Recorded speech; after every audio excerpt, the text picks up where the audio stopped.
the Indic Academy open house that we have every Sunday. Abhinav is usually the host, but he's out of town this weekend, so I'm subbing in for him. And basically, we encourage people to send in samples of about 800 words in length. Try to get those in by the Friday before the Sunday sessions, and then Otis will provide his feedback, and then we have these sessions where we discuss the pieces. And it's been just a good learning opportunity for everyone. Aniket, am I saying that somewhere in the ballpark, I hope? Yeah, absolutely correct. It's the right pronunciation. Absolutely correct is not usually what I manage. Okay, we will all agree about that. Well, great. Well, let's start with your piece, because I just happened to draw it up sort of coincidentally here, and so what I do is I read all the pieces, and I sort of, I try and read it as openly as I can, and I certainly, I have some ideas basically about what my reader experience should be, and that's usually where I base the start of my. It's not really a critique. I'm really just trying to give you my impressions, but then I both have my impressions as I'm reading, and then I try to give you some strategies and give all the writers some strategies to create a more engaging reader experience, because my base idea is this, as everyone knows, is that we cannot control who picks up our book. But if someone does, or picks up our story, but if someone does, we do not want them to put it down.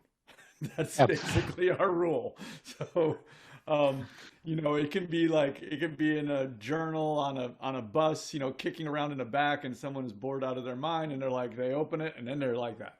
Then they ride the bus all the way to the end. That's what we want.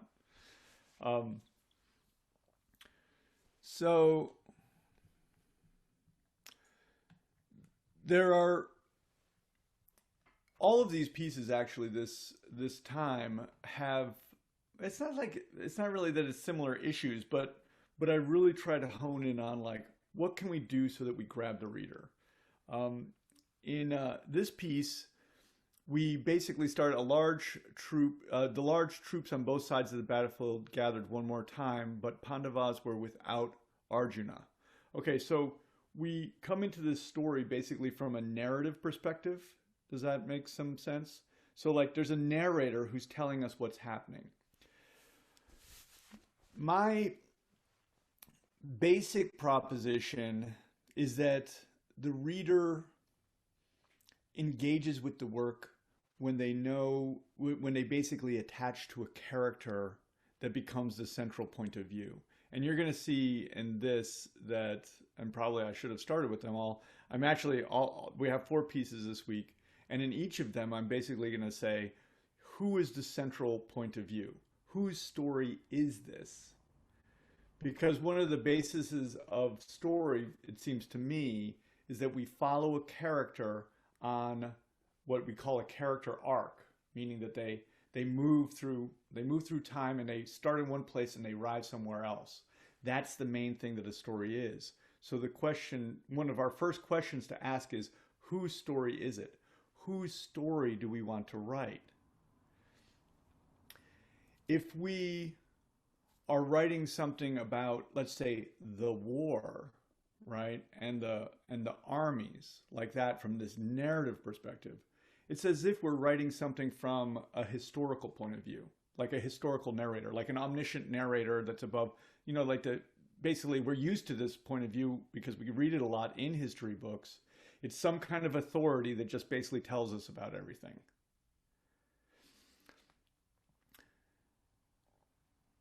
That is a form, right? I mean, that's a historical form, and it's an academic form, and we certainly do write a lot of that kind of material. It's usually written for people who want to learn about a particular period or something like that, to get this sort of narrator who tells us.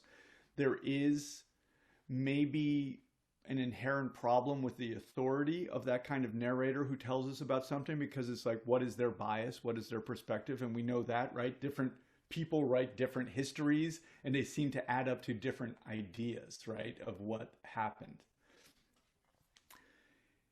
In a story of the most engaging kind, it seems to me, like that kind that someone gets on the bus and they open it up and read it, the reader attaches to a character. They wonder what is going to happen in the course of events, and importantly, they care about what's going to happen. Those are the two major things. So in this piece,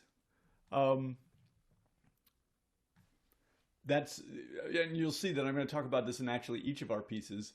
That's really the place that I just start with. You know, who's Aniket, I think that for all of us, you know, we have to make a decision about what kind of work we want to write. You know, that's the first thing we have to do. Do we want to write a story about a character, or do we want to write a history, or do we want to write philosophy, or do we want to write something from a narrative perspective, like this kind of all-knowing, omniscient, you know, narrator who's going to tell us stuff? Or do we want to write something that's down here? And I think I like this sort of image, you know, that narrator's up here, the character's down here.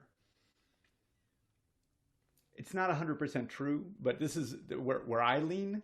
I think, you know, I as a reader, I like to read down here because this is where I live, right? This is like, I live down here, like as a human being and going through life, and this is how I live my life. And I like reading about other people who go through life that's similar to me. I read it because I want to learn things, and then I incorporate it into my worldview or whatever. I definitely read a lot of history. I've read a lot of philosophy. I read academic articles. I read all sorts of things. I do read those, but I don't attach to them in the same emotional way as I do with stories about characters. So, but there's from my point of view, I mean, whatever the writer wants to write, they should write, and then just understand that they're writing it in this way and for this audience. I kind of divide it into, you know, character-driven stories, narratives. That's one kind of, let's say it's on a continuum. They're over here, story, narrative-driven, and then basically idea-driven work, histories. You know, it has some kind of thesis statement. It might be a tacit thesis statement of some kind. And I think of those as topic books. So there's topic books, and then there's stories about human beings, which are universal. You'll have a bigger audience with a story about human beings that focuses on human beings, and particularly one or a small group. And you'll have a more narrow audience for histories, who read topic books because they read it because they're interested in reading it. The story about human beings, if someone opens it, ideally we write it in such a way that they cannot put it down. So that's the first thing to think about in your work. What kind of work do you want to write? What do you feel compelled to write? I think when I was in college, I was taking this course. It was called, I don't know, American Humor, which what I learned was American humor. It was about, it's a literature course. American humor during this period of like the 1800s. The one thing I learned was it was not funny. Okay. American humor was not funny during this period, but I had to write a paper for it. And instead of writing a paper for it, I wrote a story for it because that was my compulsion. And I handed that in instead, right? I didn't want to write an analysis of American humor. That seemed deadening to me. That seemed like, why do it? Everyone else is. Anyway, so I wrote the story, and the professor, you know, took the story. He read it in class, and then he gave it back to me, and it had an F on it. So that's you have to think about what your drive is, and you actually nothing. For me, it's just different. I like to write narratives because that's the way I like to think. That's the way I like to imagine the world, and that's also what I've gravitated towards in my reading. When I read for enjoyment, I read that, or I see movies. Those are all movies are narratives too. So all of those story forms. But if we have a passion to write philosophy or history, then we should always follow our passion, and we should do it to the best of our ability.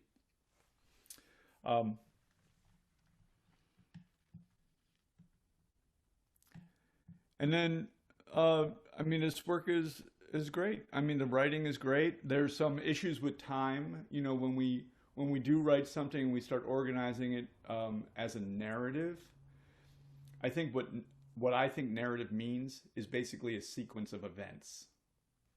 That's it. And Yep. I think we're much better off when we're dealing with a sequence of events by making them chronological, because the reader experiences the world in chronological order, and if we represent our work in chronological order, then it's more understandable. And yeah, you ask a question. Yes. So basically, this is a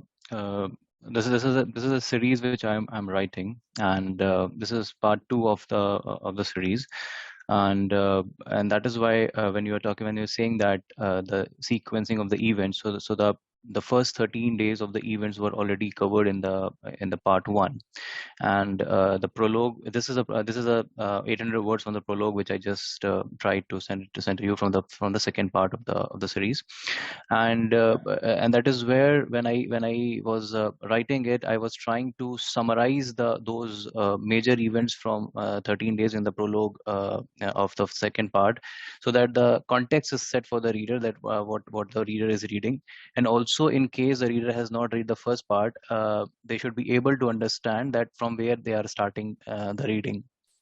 That was Mm-hmm. my idea of keeping some sequencing in a kind of different form, because if you see the first or second paragraph, it was started from the 13th day of the war, but same times there is the mention of 10th day also, when there was a fall of the grandsire. So these events were Okay. taken from Mahabharat, which was happened, which was the first 13th day, as I mentioned, was already covered in the part one of the series, and that is why when I start, I'm trying to hint here that what has happened in past, and what the reader will get in this part of the story.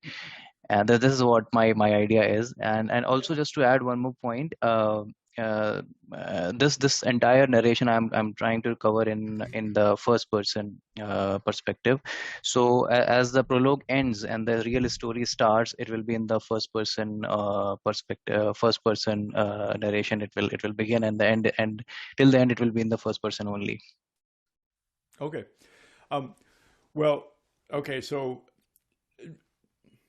Aniket, I have to apologize. There are other people here that just know how plodding and how simple I am. I'm just a plodding, simple person who basically what I do is I read word by word and I read sentence by sentence like this. So it works basically. What happens is, again, I'm trying to, my objective is to get, when that reader opens the book, that they don't ever want to turn it away. They never become confused. My basic idea is they don't become confused in any way, and they don't become bored in any way.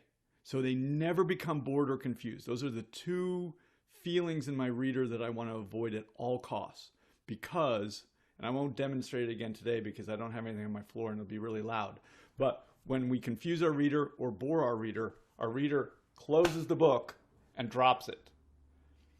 I don't want that to happen. So my issue isn't, I know I know when we write something, we always have a reason. We always have a reason. Human beings, we have a reason. I mean, reason comes after the facts, basically. We do something and then we come up with reasons for it. So I think. I'm reading sentence by sentence, and it's just an issue of I start on 13th day, and I'm telling you, I'm so simple. I'm so simple, but this is where I try to simplify it so that I do all the things, as everyone here knows, I do everything that every other writer does. I come up with ideas, and I try to use my ideas to push my writing. And I do this too, particularly in first drafts, but when I get it's just a question of 13th day. And then if I read here 10th day, I'm like, I'm going this way as I'm reading, right? So sentence, again, very simple, very physical actions. I'm reading sentence by sentence this way, but I'm reading 13th day and I expect to go this way. And I am going this way with the sentences, but then suddenly I get a sentence that's back here. So when I'm expecting to go this way, I'm going, I think of it physically like being sentence by sentence. It's like being on a train. So imagine you're going down a train and you're watching everything go by and you're seeing, these, trees go by and this town goes by and this shop goes by and these people go by and it's going like that. And then suddenly you're thrown into history.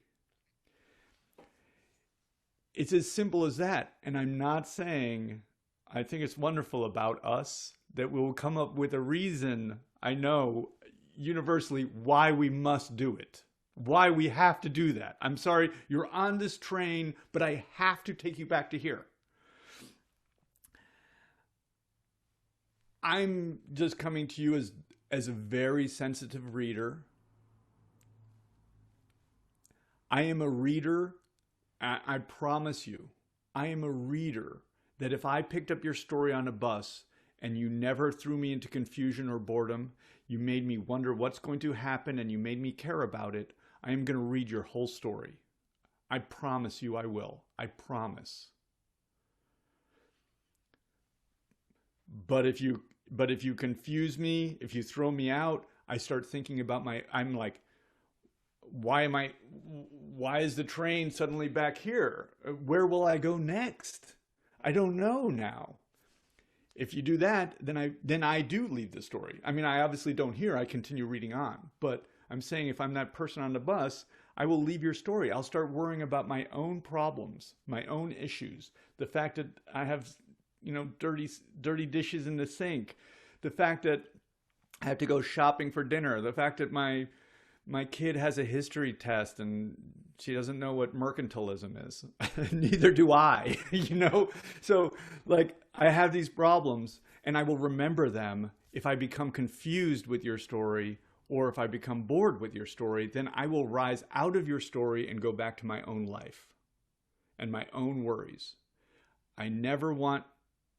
I'm just going to advocate that this is really the standard for our writing. That's it. There's no other standard. I mean, the only standard is that we keep people reading. That's what I think. And so it's a subtle issue. And I think that, when it comes down to really considering how we write, I don't think it's a question of you can't do something. I think it's a question of you recognizing the problems with doing it. If you must do it, this is your idea. If you must do it, recognize the problems with the reader, the human being who's down here, who you're basically saying, I want your attention and I want your life. And figure out how to do it so that you get to do what you want to do and they get to do what they want to do. You want to bring them together so that it's an equal relationship. There isn't some, I know what's better for you to do. This is what you need to do. The reader doesn't believe that, and we're not there to tell them,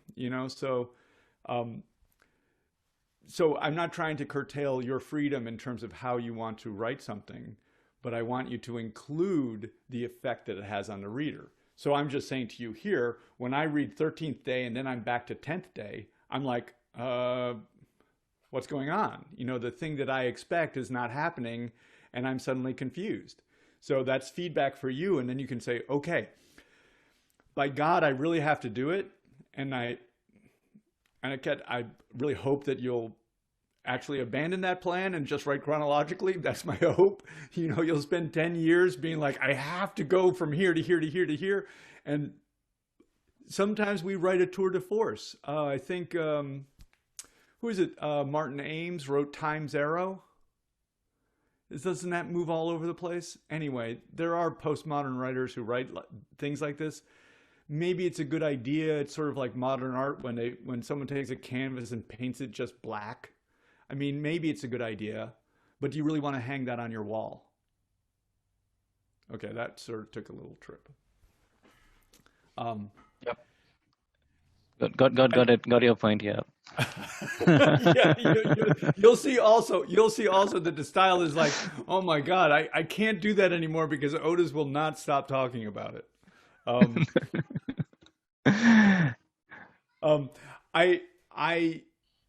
One of the things that happens with us as writers, I talk about this a lot, we have a certain process. I'm very familiar with my process. I know that when I write, I'm not thinking about characters in action because I'm sitting at a desk and I'm just typing. So I'm just thinking.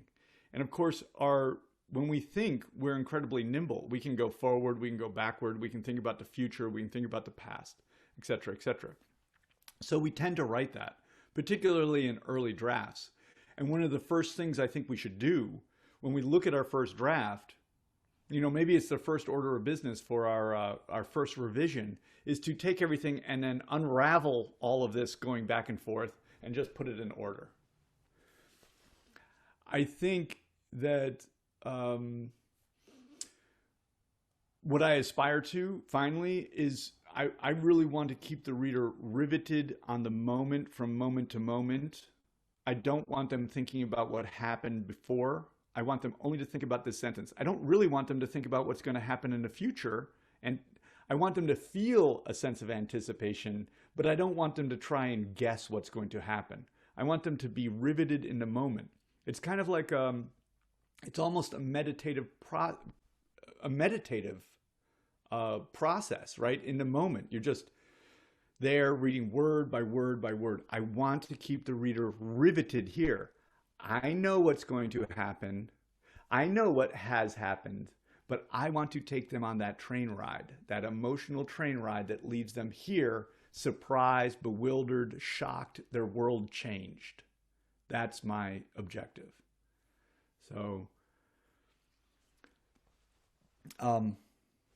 yeah, so welcome to the writing workshop. This is how we go. Do you have any other questions about this piece? No, I'm good, and I totally get your point. So I'll try to improve there what you have suggested. And I mark here. You'll notice I'm marking here that, like, for me, once these characters start talking, and talking is not enough. You're obviously writing ancient history, so there's a lot about that ancient history that you don't know offhand, but you are going to want to locate us in that. You want to make it physically evocative for us. You want to have the characters be in action, not just speaking to each other. But once these characters do start speaking to each other and they start to reveal themselves, right? And I start to see their characters, and you're clearly imagining them, very fully. I really appreciate this piece. Then now I start to get involved, because rather than hearing something from this narrator that's up here, who I have nothing in common with them. They're metaphysical as far as I can tell. They don't have any of the problems that I have as far as I can tell. Why are they telling me what I should think and, et cetera? I don't know. But once you get the characters on the page, I start to associate with them. I start to see people who are like me, or people who are like people I know. I see human beings. I become much more engaged.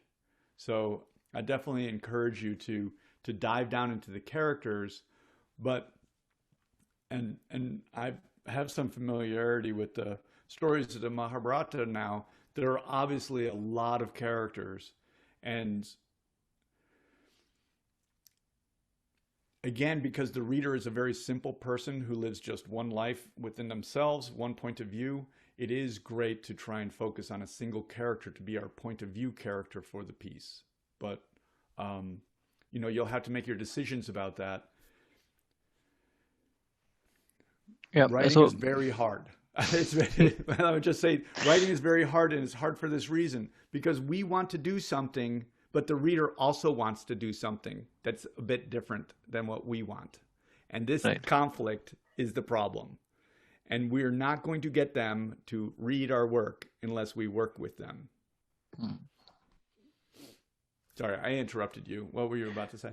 No, I was just trying to make one point about the point of view which you have mentioned. So as I mentioned that the entire story from as soon as the prologue ends, once the real story starts, it is in the first person. So I have picked one character only as a central protagonist of the story who will narrate the story, and all these characters which are mentioned in the prologue will be the supporting cast for him, and all these will be weaved together surrounding the story for the narrator till the end, how he feels and how he acts. All the actions around that character will be with these people who are here, and maybe some more characters which will evolve as the story goes, but there will be only one person who will be the protagonist of the entire saga. Okay, great. Well, let me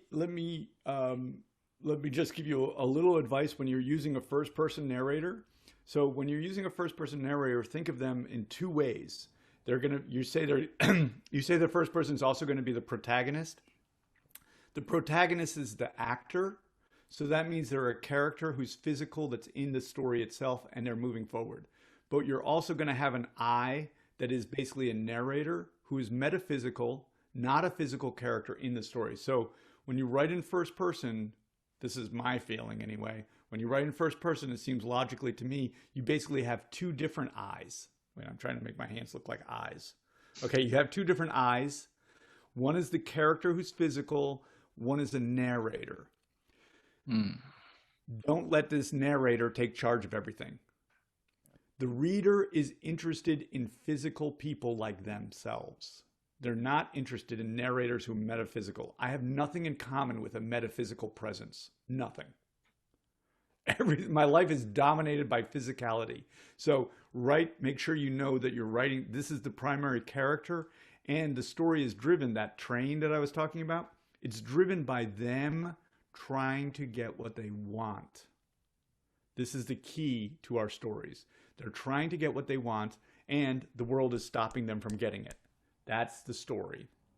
So just as you look forward, but I appreciate you focusing on that. And this issue of the first person narration, which I look at a little bit differently than a lot of people, is this issue of having these two eyes, and the difficulty for the writer to be able to distinguish between those two. Because distinguishing between the physical character and the metaphysical presence is an issue of imagination, right? We can imagine this metaphysical voice rather easily as a writer, because that's what we're doing. We're basically metaphysical. We're just typing away with a bunch of ideas.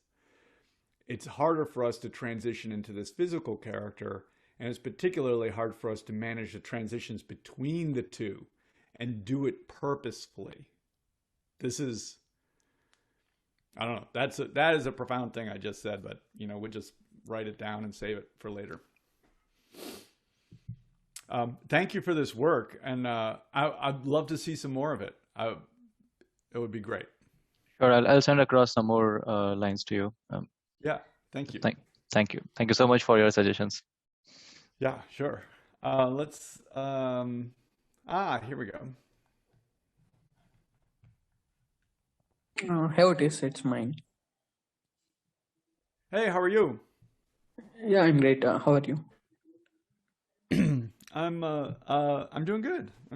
I always get revved up when I start talking about writing and stories. Yeah. So tell us a little bit about what you're doing in this piece.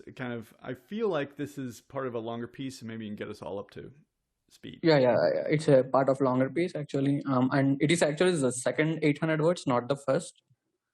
Yeah, so I think that's why there is some starting issues.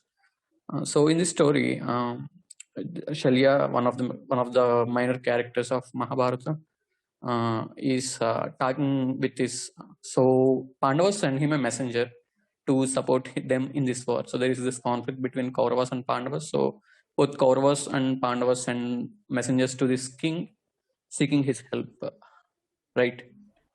So in this piece, I want to project the messenger's conflict and which side he would choose, like whether he will choose Kauravas, whether he will choose Pandavas, and whether he will remain neutral. That's like, so will he remain a silent spectator, or do he choose the dharma or the adharma in the final side? Okay. I sent this story once, I guess, before last week or so. I'm improving that, and that's why I want to send this for feedback. Okay. So I really should draw up some some pictures. I think one of the things you're talking about, so like this is the second section, and I know that it really can be difficult to hand in short pieces, but as much as people like to say that that's the issue, I tend not to think so, because I have this idea about riveting the reader in each sentence, and it kind of doesn't matter what sentence they pick or choose. I mean, if you have a whole book, I would like to write my book so that no matter where they open it, they will read that sentence and then they will want to read the next sentence. I have this impossible standard, basically. So like you just rivet them in the reality of this moment, and the story is driving sentence to sentence. One of the ways I think of, so like in this, I know this is not perfect in terms of what you're doing, but I think about sections, okay, of my work. And basically again, I'm trying to write the best works I can write. So I borrow and steal from everybody in every medium possible, every artistic medium, every place. And this I steal from basically script writers. So when script writers are writing scenes, they basically change the scene when they change location and or time, and usually also the characters who are involved in the scene. So I know, again, this doesn't really fit this work specifically, but I would, if we think about submitting a section, and actually an 800-word section is not bad at all, always think about starting your section, establishing the point of view again, establish the point of view, and I'm going to talk a little bit more about that, and establish the location. And actually, when I say establish the point of view and establish the location, those things can happen together. So if I look at the beginning of this one, I envision the messenger, just that, just the subject and the verb. I don't know where the character is. I don't know what time it is. I don't know what's around them or the reality of the world around them.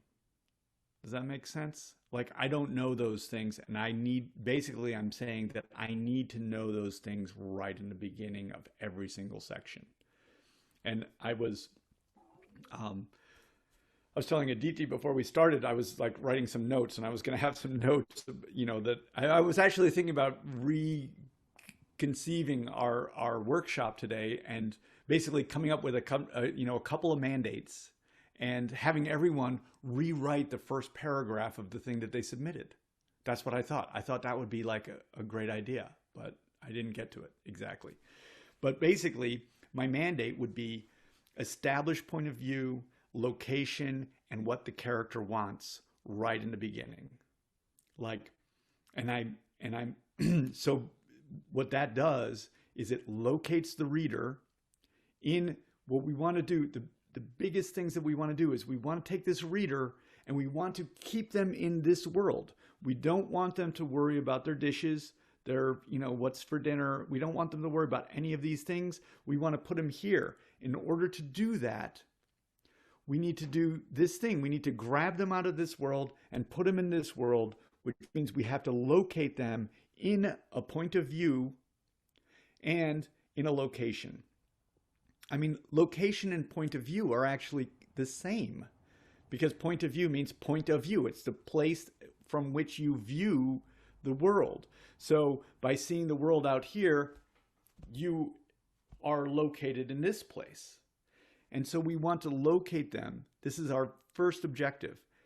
And we want to establish the momentum of the story. And the momentum of the story is repetitively, right, for me, is what do they want, them trying to get it and not getting it. That is the conflict of story. It sounds rudimentary and simple, and I know that there's 1,000 reasons that we writers do not want to write these things, and that there's good reason not to. And I'm not even saying, obviously that's not the case 100% here, because you're just giving me a chunk and you're saying, okay, I'm going to throw this into, I'm going to throw my writing into the chum where Otis, the sharks are eating it up or whatever. So I understand that, but I'm just trying to use this as an object example. Establish those things, point of view, and locate the reader in point of view and setting, which is combined. So person and the world that the person sees, and let us know what the character wants. So like for this, it's like I pushed my breakfast plate away. So I'm not trying to say that this is a good sentence, but I'm trying to say that it's accomplishing a little bit of what I'm saying is very important for us to accomplish. We can make it better, in terms of the individual words, but the idea is I pushed, right? So and then there's an active verb, my breakfast dishes away.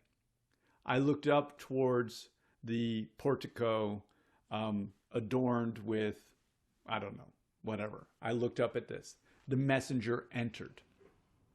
What is it? I said. He was covered in gold and jewels. That is typical of his city and place. My people don't wear gold and jewels like that. We consider it ostentatious. I am here, and then the messenger does his whole thing.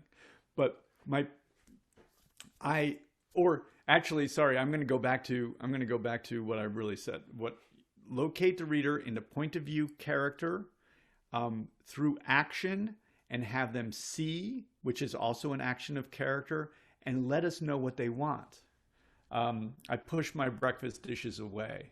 I did not want to hear the message that the messenger was going to bring. Send him in, I said. The messenger comes in, dressed in his gold and all of that. He says he was dressed in the gold, it's ornate from his city.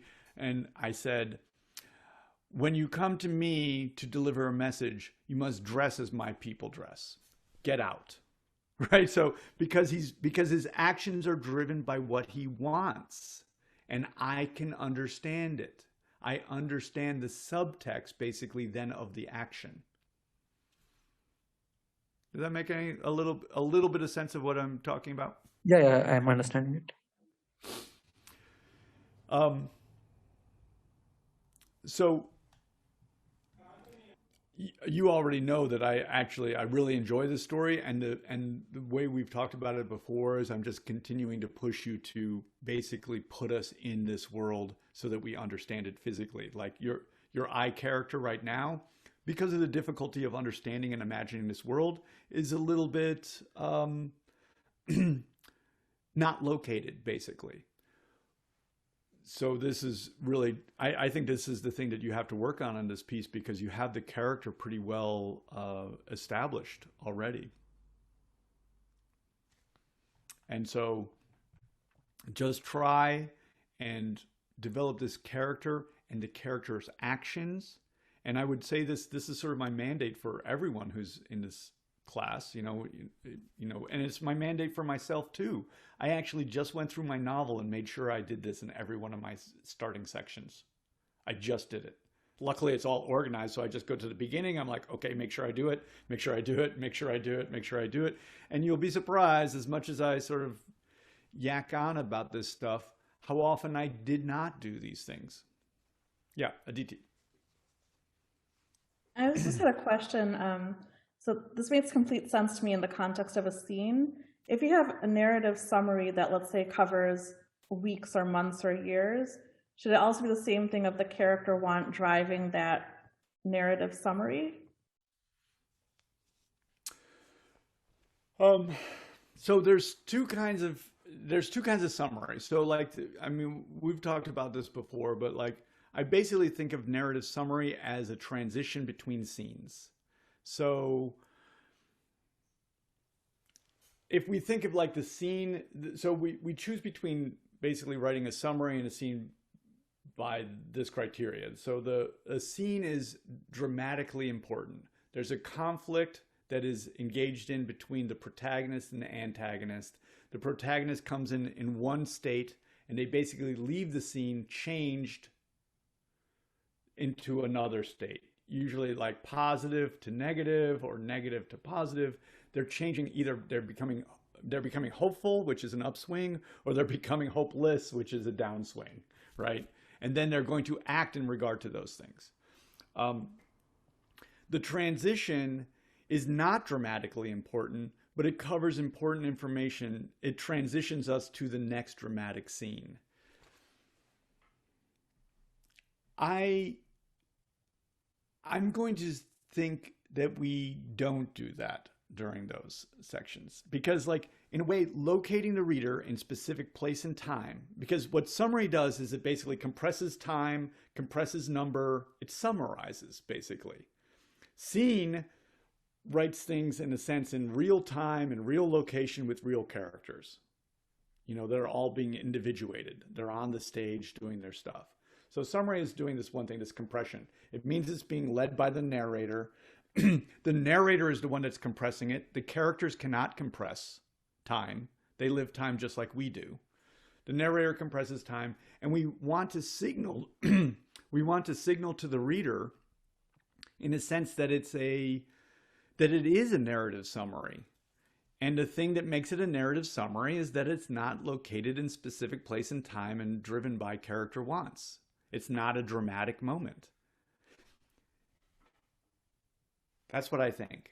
I mean, I'm just saying that offhand. I mean, if you showed me something different, I could be convinced, but I'm just trying to work on the fly here. And what that creates then is, what we have in our story is basically this continuous pattern of scene and summary. Let's call it narrative summary, because it should not be an idea, right? The narrative summary is not an idea. It's still a narrative summary, and a narrative is a sequence of events. So we're writing compressed time, but we're still moving forward from A to B in time chronologically. Or, yeah, I mean, if I read Alice Munro, she'll do thought processes, but thought processes are still taking place in time. She follows them chronologically, right, as they develop. But what we have between the two is we have scenes that are tense because they're filled with conflict between physical characters with skin in the game. Summaries that are not as tense, they're still driving to the next scene, but they end up being a kind of so tension and a release from tension during this period. So this is one of the ways that we move the reader. We make them tense, but if we were tense all the time, all the way through, scene, we would be, we wouldn't have a good experience, actually.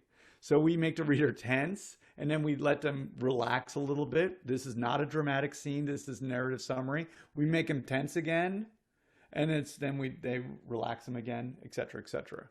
So my short answer is we don't have to do that. And we shouldn't. Thank you. It's a great question. I mean, I think that, we've talked about this before, and I think it is kind of one of those things that clues us in to the fact that we're dealing with narrative summary.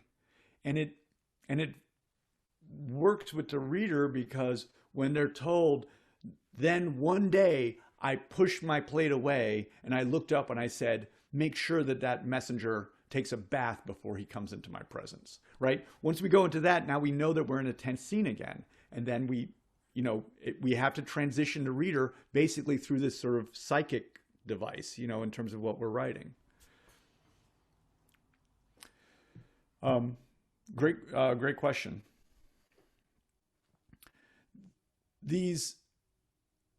Some of these things that, I say are like very simple, And I think, when I first started writing, I really wanted to be so smart, and I was so smart all the time. And I realize now at my great age that being simple and just doing these things is not a problem. Why do I have a problem doing these things that I really believe will work? So I suggest to everyone, actually just do these things. If you don't like it, you can revise it later, right? I mean, we have a lot of, right now we're writing things and we're like, oh my God, my ideas are this, it has to be exactly right. And then I come back and I say, well, I think you'll have to revise it. Why not take some of these ideas at first and say, how about as an experiment, I just try to do these things? They're not impossible to do. They're actually, for us as writers, they're just physical acts. All we have to do is write those sentences. Let's just try and write those sentences at the beginning of each of our sections and see what happens. It's not to say that it's going to answer every problem. We're going to write these scenes. They're going to be located in point of view. We're going to know what the character wants. And it's still going to be a bunch of people sitting around a table eating food. And that's right? It's not going to be the most exciting scene. You're going to have people, you're going to write this scene of a bunch of people eating dinner, and, Martin Scorsese is going to have people, teetering on the edge of a building about to fall into helicopter blades. So we're competing with them writing this kind of story, and we have to write something that's as exciting. It doesn't have to be buildings and helicopters, but it should be, intense.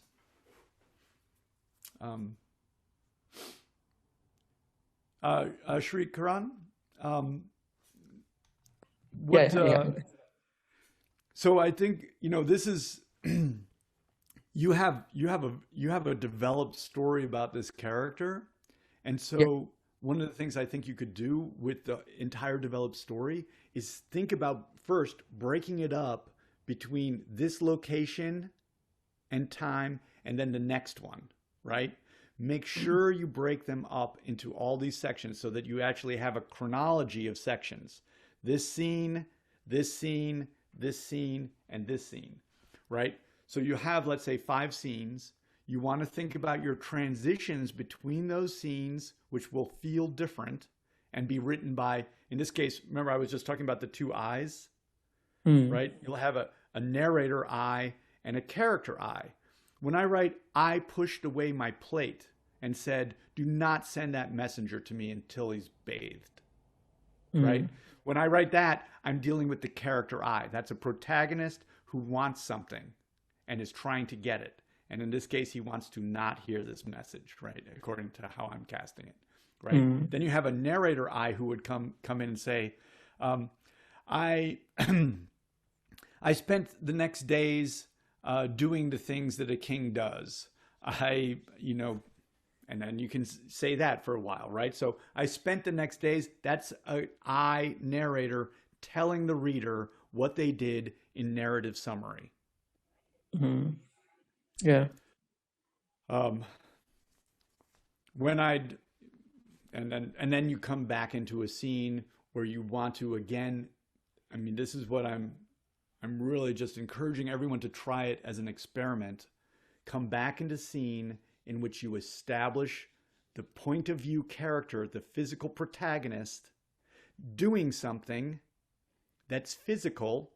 That means that they're actually engaged. I push the plate, right? They're doing something physical to something else that's physical in a location in time, and then be clear about what they want and just go ahead and say it.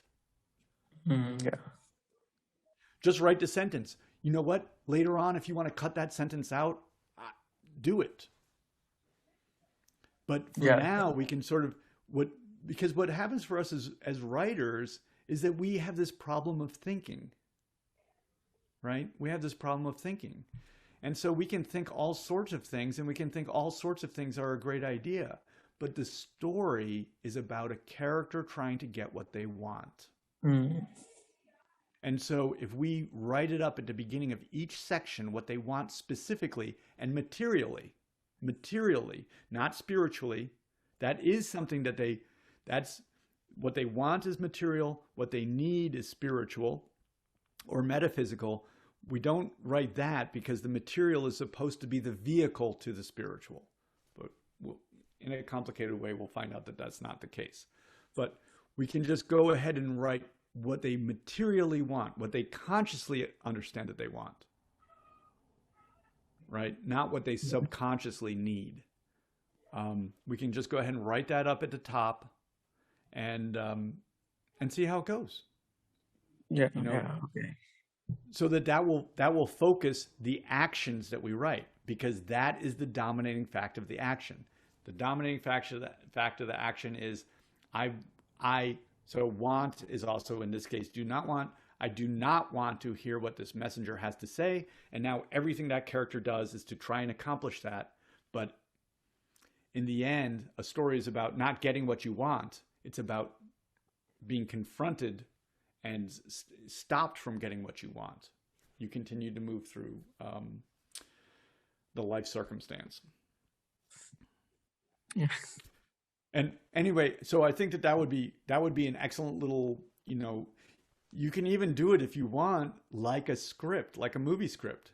You can, if you want, don't even include it in your text. Write the location up at the top, right? This is what they do in movie scripts, because when a writer writes a movie script, they simply define the location, but then they leave actually putting that location on the screen to the location scouts, to blah, da, da, da, da, all these people. They also write the time of day so that the lighting people know what kind of light to cast on everything. This makes the world, right? The reality of the world is the actual location, how the light hits it, which means how the light is reflected off it, all of these things.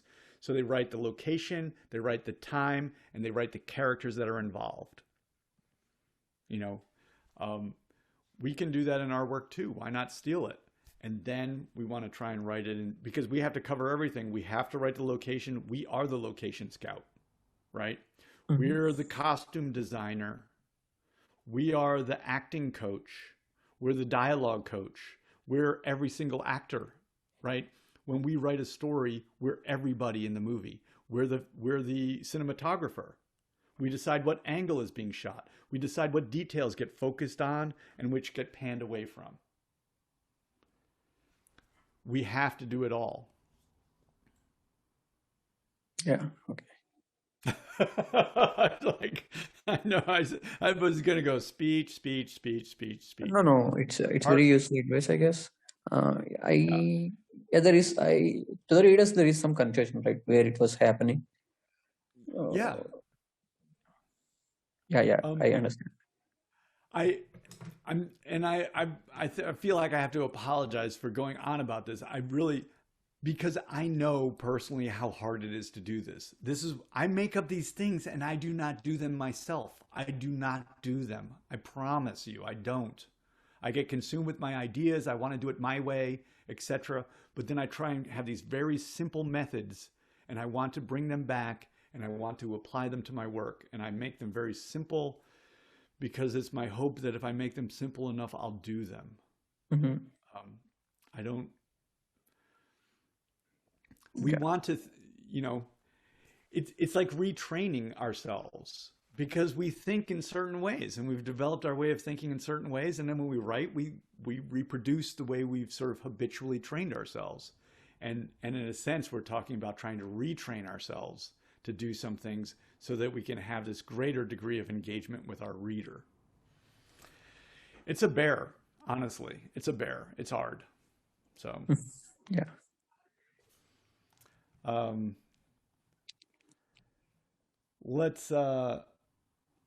Jay, where's your work, Jay? Is Jay here? Aha. Hi, I'm here.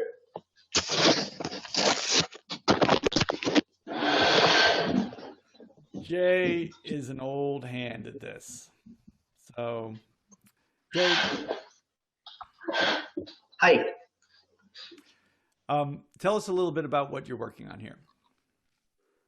This is a continuation of the previous story. where we were with a person who has met a friend's friend, and now he's coming back to Chennai, his hometown, where instead of going home, this third friend has brought him to his friend, and they are having a cup of coffee over at a cafe. Okay. And the conversation that goes on from there. And then at the end of it, they decide to go to the bachelorette party of his lover that's getting married 2 days from then. I realized I usually have everyone read a short section, and I've forgotten to do that. So I apologize for that. I guess we'll just continue to work in the way that we're working. So I like some of these lines. Okay. So Jay, since you've been here for a long time, you've been involved in these workshops, I'm going to take the gloves off. Okay. That's the metaphorical boxing gloves. They're off. The gloves are off.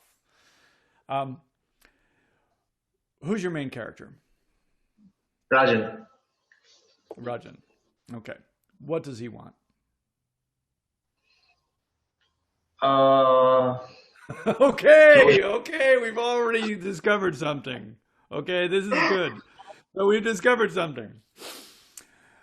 Okay, he's been combating with this question as no, to why. Whoa. Jay, just slow down. Just slow down. I know you're going to come up with something now. I know you're going to try and cover this up. So just take it slow. Just breathe. I'm going to tell you, I don't know what Rajan wants as I'm reading the work. Now, not just this section, because I've read the earlier sections too, right? I mean, listen, what he wants is to jump off the balcony. And then what's happening is, and true, that is what he wants in the beginning. He wants to jump off the balcony, kind of, but he doesn't do it. If he really wanted to do it, there was nothing stopping him. So there's clearly, that's not solely what he wants. But as I read, I don't know. So you understand that I'm going to suggest, just like I suggested in the last piece, that you probably state what the character wants right at the beginning of whatever section you're in. So, and you understand, like, they basically want something that's overall, right? And then they want something that's sort of piece by piece. Does that make sense? So there's two levels of what they want. I'll tell you, in my book right now, my character is in a war. And so what he wants overall is to get home, right? And section by section, he wants to survive. Basically, this action, and he wants to survive this action, and it's all for the sake of getting home. So there's small pieces that he wants that I'm stating. Absolutely at the beginning of each of those sections that this is what he wants, because I want to inundate the reader with this idea that this is what he wants, right? Okay. And with the larger thing of going home. So I guess I'm saying, and this, Sri Charan, I'm also suggesting to you and to every writer that you think about it on these two levels, and then so you want to think in the beginning of, basically, I would go ahead in the very start of your work, say what they want in the long term. And then in each section, say what they want in the short term. Does that make sense? Okay. Okay. Sri Charan, actually, like yours might be, I woke up in the morning and, I prayed to the deities and I expressed my deepest wish. The thing I wanted above all was to stay out of war. Right? Then, right, I'm just giving this as an example. Then when he meets the messenger, he says, I do not want to hear the message. Hearing the message is the thing that's going to drive him into war. So he's trying to avoid being part of war. That's the overall arcing thing that he wants, and Jay, notice, from that story, the thing that he says that he wants, right, is not going to be what he gets. Right? So whatever it is that you say in the beginning that he wants, They're not going to get it at the end in that way, that physically, but they're going to get something else that they need more than that, which is a recognition in a sense that that we as human beings do not get what we want. Right?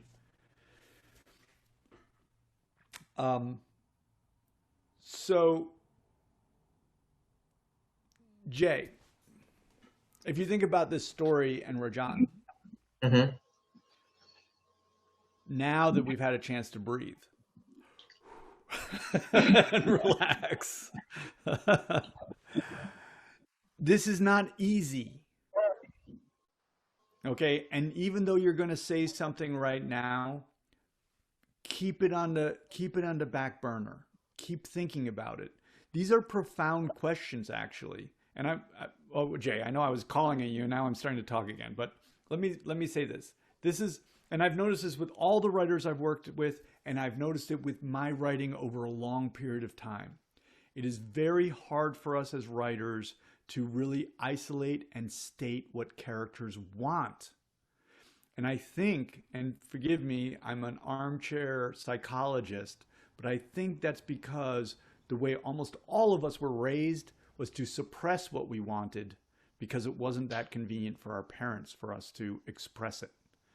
And what that has ended up meaning for us as individuals is that we've actually lost even a sense of what it is that we do want. And we don't even think about it. We just do what other people think that we should do. And we don't think about what we want at all. So that's our context. And then when we come to our writing, then you have, this, basically, let's face it, this jerk, from, Oregon saying, what does your character want? As if it's so easy. And I'm telling you, I actually want to say that it's not easy. There's a reason that we don't write what the character wants at the beginning of our stories, because we don't know. Because we don't even know how to know what a character wants, because we don't even know about wanting, in a sense. All of that is suppressed in us. So while I'm saying that it's like it should be easy, and I'm being like, what's like some Hollywood guy's like, what does your character want? Come on, I need to know what the conflict is, blah, blah. I'm being that guy. I'm also trying to say that I'm sympathetic to actually the huge struggle that it is for us as writers to actually dig in and say what the character wants. And for some reason, we have such an aversion to state it physically on the page by writing the sentence. The beginning of your story, what does your character want? Jay. In an ideal scenario, he would want to be back with the love of his life, but that isn't happening because his life is shattered by receiving that invitation to her wedding that's coming up in 2 days.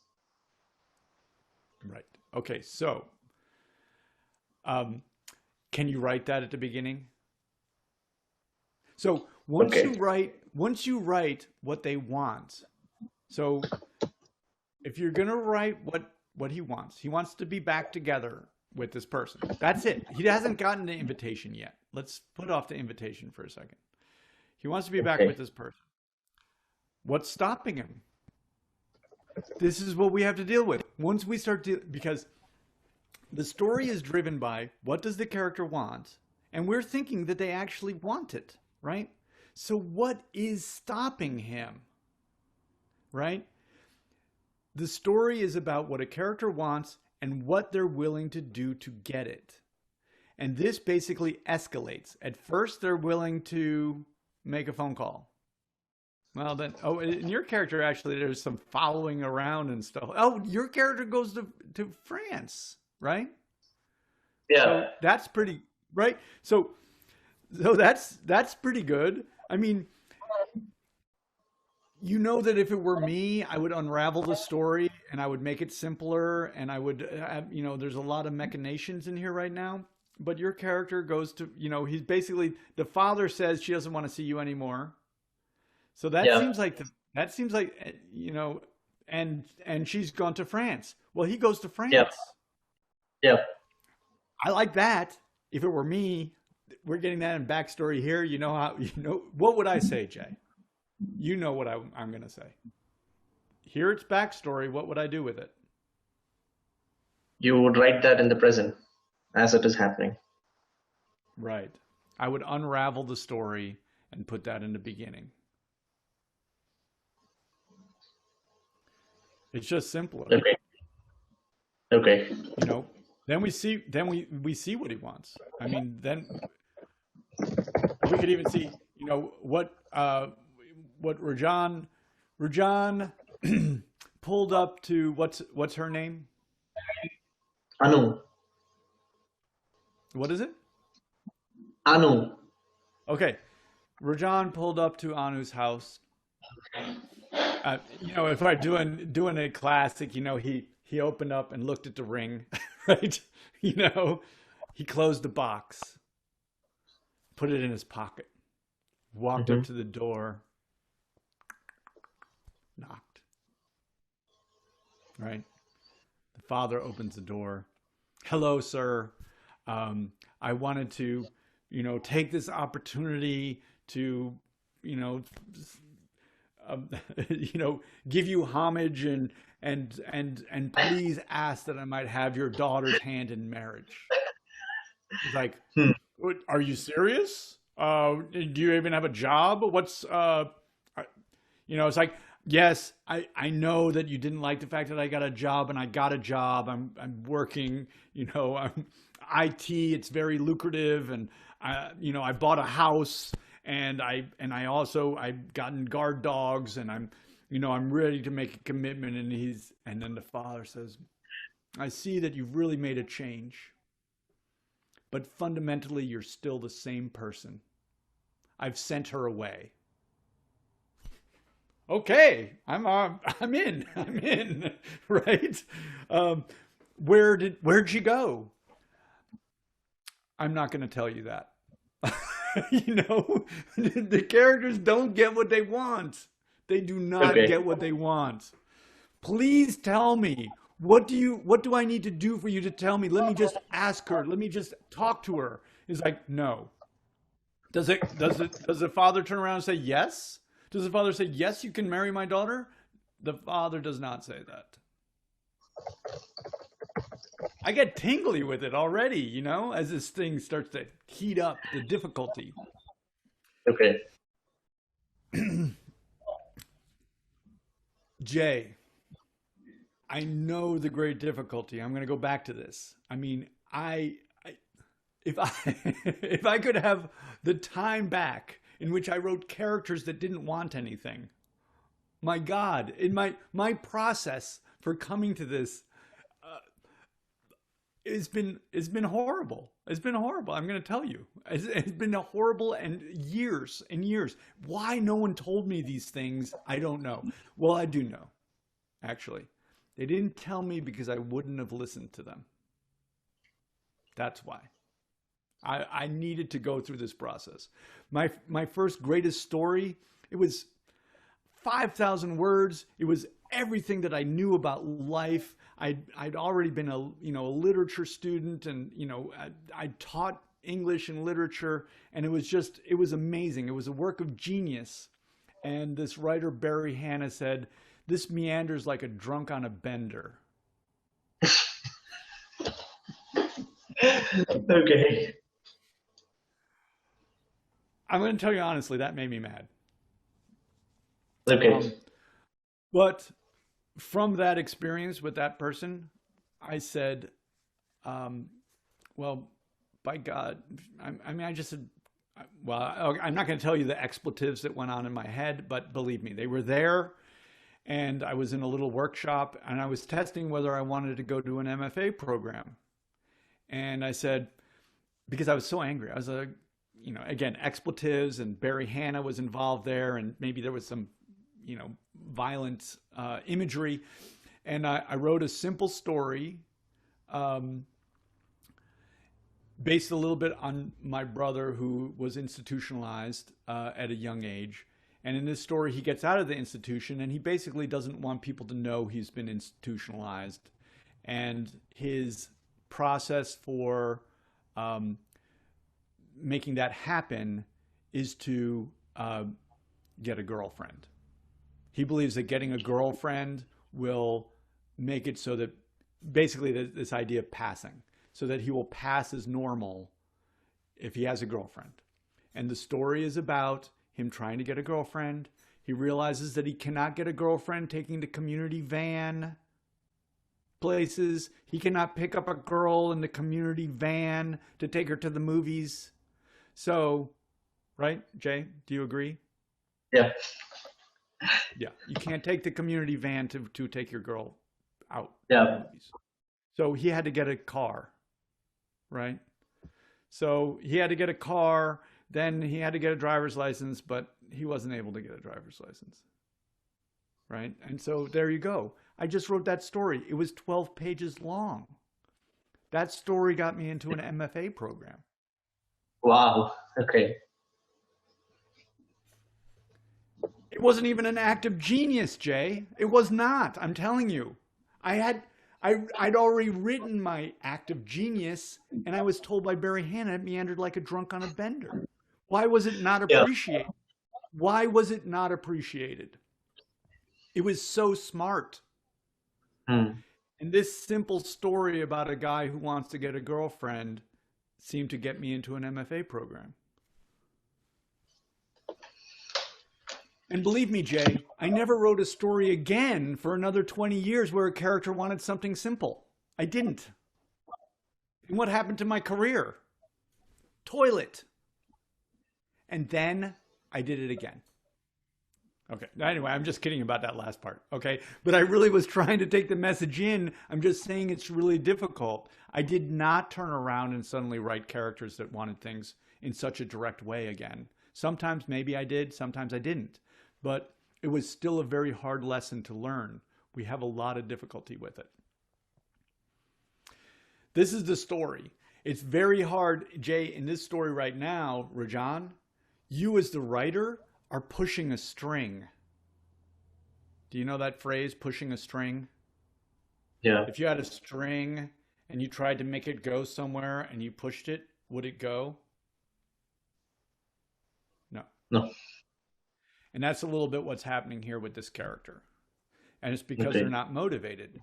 And this is why we want to motivate our character. The motivation of character is at the end of the string, and then we pull it like that. Okay. Wow. I think that was pretty good. That was a tough little speech, but you're used to it. So Yeah. I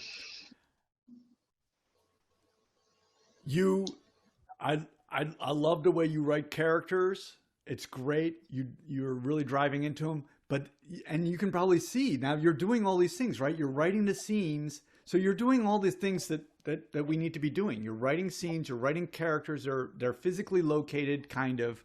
I mean, how do I know they're in a coffee shop at the beginning of this? I don't know. I need to know all those things right away. I need to be located. Yeah, about that. I have a question. Yeah. Okay, so here I've mentioned that in the second paragraph that they were sitting at the Terrace Cafe on the old Mahabalipuram road. I've mentioned the location, I've mentioned the time and everything. I've put it there, but that comes in the second paragraph. Yeah. And it comes on, after the first two lines or after the first pair of dialogues, if you have to look at it that way. Mm-hmm. Yeah, that means that I'm reading a number of words where I have no idea where I am. And I have a very, very exact standard, is that the reader always knows exactly where they are. So that is my standard. Like, this is because I'm very scared of losing my reader. I'm very frightened. I don't want to do it. And I don't want to give them any opportunity, not even one word. It is one of the difficulties of I've been doing this for so long. I mean, I think about it way too much, but it is one of the difficulties of starting with dialogue, because dialogue is just a voice. Dialogue is, and people talk about it, whether you start with dialogue or not. If you're going to start with dialogue, I would not let it go very much. But one thing we're not doing, like Sri Charan's work, right? I was talking about starting, I pushed the breakfast plate, right? 1, 2, 3.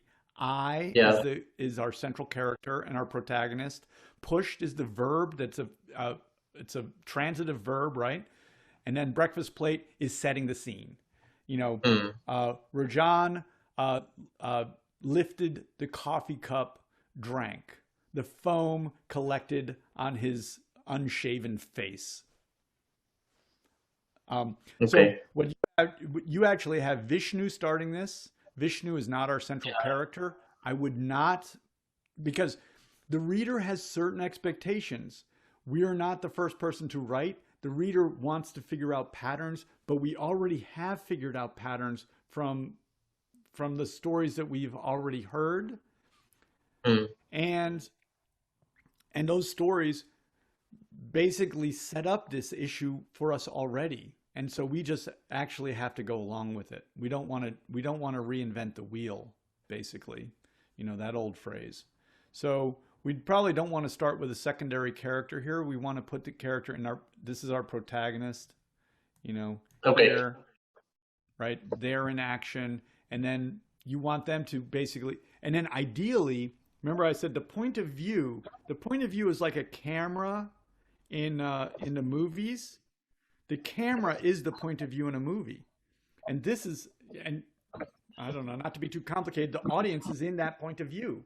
They're completely located in it. When we write stories, we basically make that camera a person, essentially. And then from that point of view, they then show the world around them. And in that way of showing the world around them, they also show themselves where they are. Does that make sense? It's very kind of bizarre, but we want to do those two things simultaneously. So actually what I've come to start writing is not establish point of view, but establish location through point of view. It actually establishes the entire world because you get both the objective world that's being seen, but with our characters, right, not only seen, but also smell, taste, touch, and hearing. We have all the sensory perceptions. We actually put the reader not in a point of distance from the world, but actually right into the middle of it, right? That's why writing can challenge movie making. Movie making is spectacular, amazing, money, effects, all that stuff. But we have our tools as well, which is taking the reader and putting them in the middle of a world that shows us two things, both an objective world and the character's interpretation of that world, which is subjective. And that becomes a total world. And that total world, a world both seen objectively and subjectively, is, Jay, this is the amazing thing. That is exactly the way the reader lives life. Okay. Did that make sense? Because that, I think, is intense. The world of the movie, where the audience simply looks at these things, but they're not involved, that is not like my life. I am not an observer of my life. I'm living my life. When we write books and we write stories, this is a much more intense experience. I want to go through it again, just so we can all think about it. We established a point of view which reveals the world, which shows us two things. The point of view, their subjective view of the world, and it shows us the world objectively. That is a complex world that is exactly like my world. Okay. Sorry, long speech, and you were just like, I did it in the second paragraph. What's wrong with that? Okay, the short answer, Jay, is take that second paragraph and move it up to the top. If only I could say that more. If only I'd said that first. Any more? A bit about backstory. I mean, two things. Not just directly about backstory, but more importantly, the location and the setting. You know, if I have to create, so to speak, of an environment, you know, of where I am, what people around me are doing, if I have to create that visual image in the reader's mind, And at the same time, I'm also conflicted by what you earlier mentioned as, Chekhov's gun.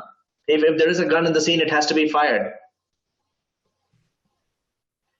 So how do I bring these two together? How much of detail do I put in that has no relevance to the rest of the story, but serves its purpose in creating an environment in the mind, an image in the mind of the reader? Well, this is a big part of our work. What we focus on, what we give attention to, basically. So I look at it. So Chekhov's gun is basically a gun in the first scene must go off in the last scene. That's Chekhov's gun, which is the same actually as what I've said is, the king. I do not want to be in war, and then being in war.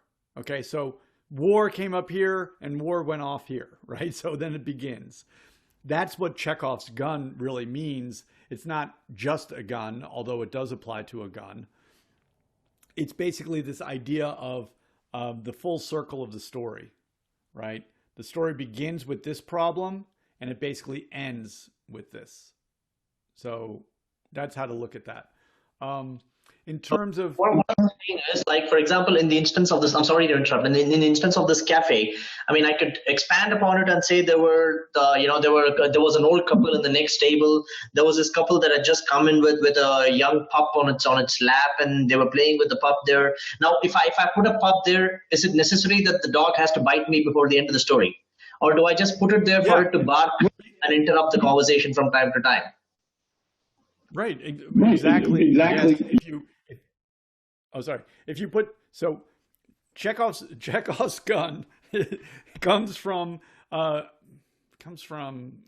gosh, I don't even know what play it comes from. But basically, look at this. You have a scene, you have people talking, they're drinking tea, blah, blah, blah, blah. But on the stage, there's a gun, there's a hearth here, and there's a gun in the center. That is a lot of attention, right? That's a lot of attention in that room about that gun. It's the central feature in that room. And so everyone's looking at it, and guns tend to take our attention anyway. And so we focus on it. This is going back to this issue of attention. Basically, what the reader gives attention to is what's going to be important. The way we give attention to things is giving it words. So do we give it one word? Do we give it a lot of words? How do we focus the reader's attention? Every word we use affects the reader. So, Rajan was sitting in a cafe with his friend Vishnu. It was on the busy street of da da da da da da da da da da. Young mothers with their children sat drinking tea and da da da and talking. Trustafarians brought their, pet dogs, on their way to their mountain biking adventure, whatever. But you're just dealing with it casually. Vishnu sat across with his eyebrows knit, tapping his cup. His finger rhythmically, 1, 2, 3, 1, 2, 3. Yes, Vishnu, what do you want to say? Vishnu looked up. I'm glad you asked. Well, what is it? Rajan, why are you such a wimp? Right? So I cast the scene, but I'm using this sort of vague language. I'm not being specific. I'm not driving into details, right? To cast the scene, to give us a sense of the, what's the French, the milieu of the place, right? Which I want because it's important, because all of that stuff is real and is actually happening around them, and it adds to the scene, right? I mean, they're just two talking heads in which all of that is excluded is not as good to me, right? I want to feel like they're actually in the world, so I want to have the world and the reality of that world, but I'm not drawing attention to it with specificity. And I control the focus, right? So remember, you're a camera. When you're in point of view, you're a camera, and your words are basically panning out or panning in. So what I'm doing is, they sat at the cafe, right? So there they are at the table. And then I come in, and I pan out to look at the group, and then I focus in on that, him tapping his finger. I mean, I'm not saying, we need to do all those things, and then we needed to do it better than I just did it. Does that make Okay. sense? Because I just did that off the top of my head. And the thing that comes off the top of my head is the easiest, stupidest way to do it. Okay, that's the only thing I know about it, right? So now I know that basically a million other writers came up with this very easy, stupid way to depict this scene because I did it instantaneously. That's fine. I still have to do it. But now I have to do it better than every other writer that's ever lived. But I don't get to not do it.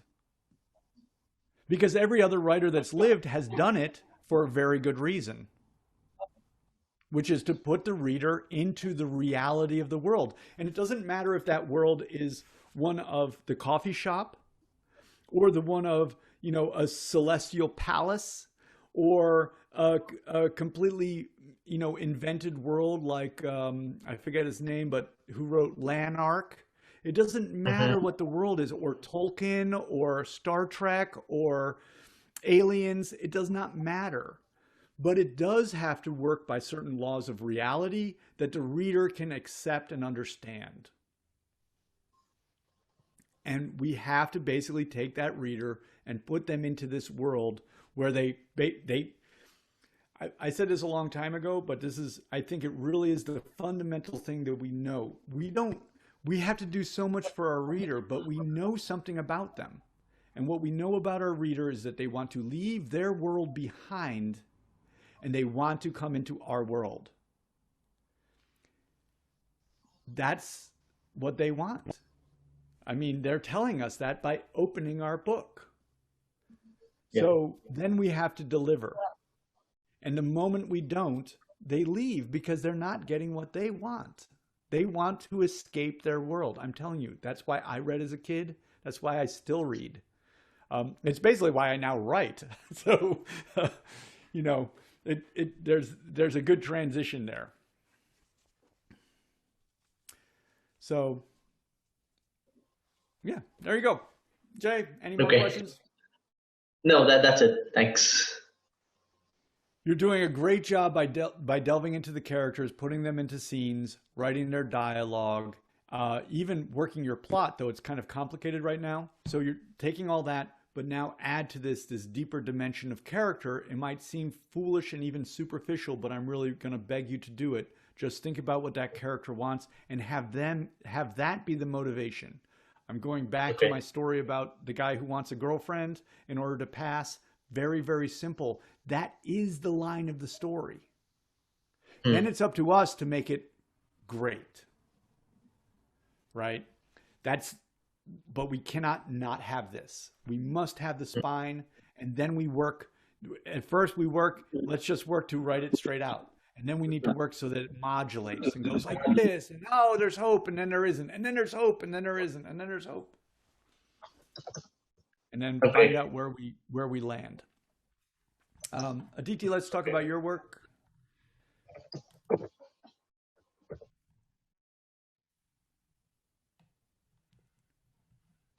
Tell us a little bit about this. Sure. So this is from the beginning, not the first scene, but from the beginning of a novel I'm working on. The novel is about Kunti from the Mahabharata, and she's basically a young princess, and the beginning of the story is about her when she's like a teenager. She's 15 years old, and she's lonely, and that's kind of the backdrop for this. Okay. I didn't send the first scene because the first scene was all ideas, and I knew you would yell at me. I don't yell. I I talk on and on. Saying the same thing repetitively. It's like a little ball peen hammer just hitting you quietly at the side of the head. Yeah, well, maybe Aditi, maybe you can just read this first paragraph, because we just want to talk about this a little bit, and then we'll talk about some other things. The first paragraph? Yeah, sure. I picked out a large stick from the forest that I cleaned and shaved smooth with a large knife from the kitchen. I used it as a walking stick, imitating the sadhus who often walked with large staffs that reached up to their shoulders. The sadhus walked in the early mornings, and their walks were for meditation as they silently muttered mantras to themselves. They used the stick as a symbol of power, a sign of prestige and rank, depending on its height and the quality of the wood, sometimes for physical support. I used mine for company. There were no children for me to play with. The servants kept their children away from me. They did not want to cause a scandal. I was still a princess after all. Okay. I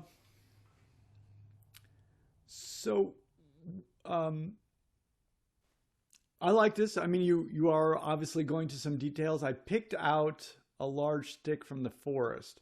Okay, that might be a little bit vague. Picked out a large stick from the forest, but I like that you have a detail of a stick. I'm going to just apply the regular things to you. We have a character who's engaged in action in this first sentence. What happens in the second sentence? Yeah, it becomes generic and an idea, and it's not specific anymore.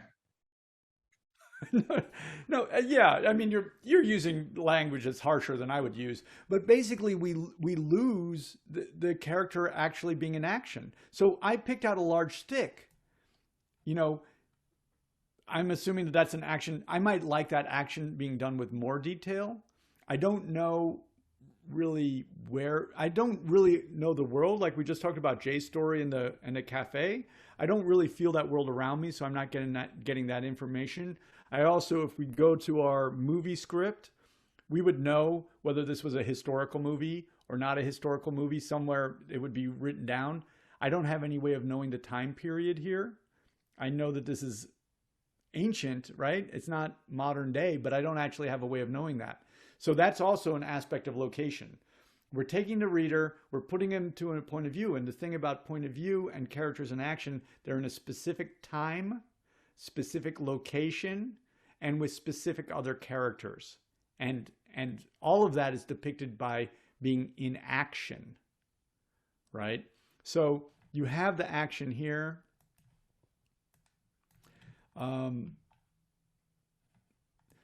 It starts to go a little bit south. I mean, if I'm going to be really, micro about it, right? So I picked out a large stick from the forest. That I cleaned. Do you notice how that suddenly turns us away and towards ideas, right? Yeah. It's like, I picked out a stick from the forest. I took my knife. I ran it along the bark, shaving the bark off, right?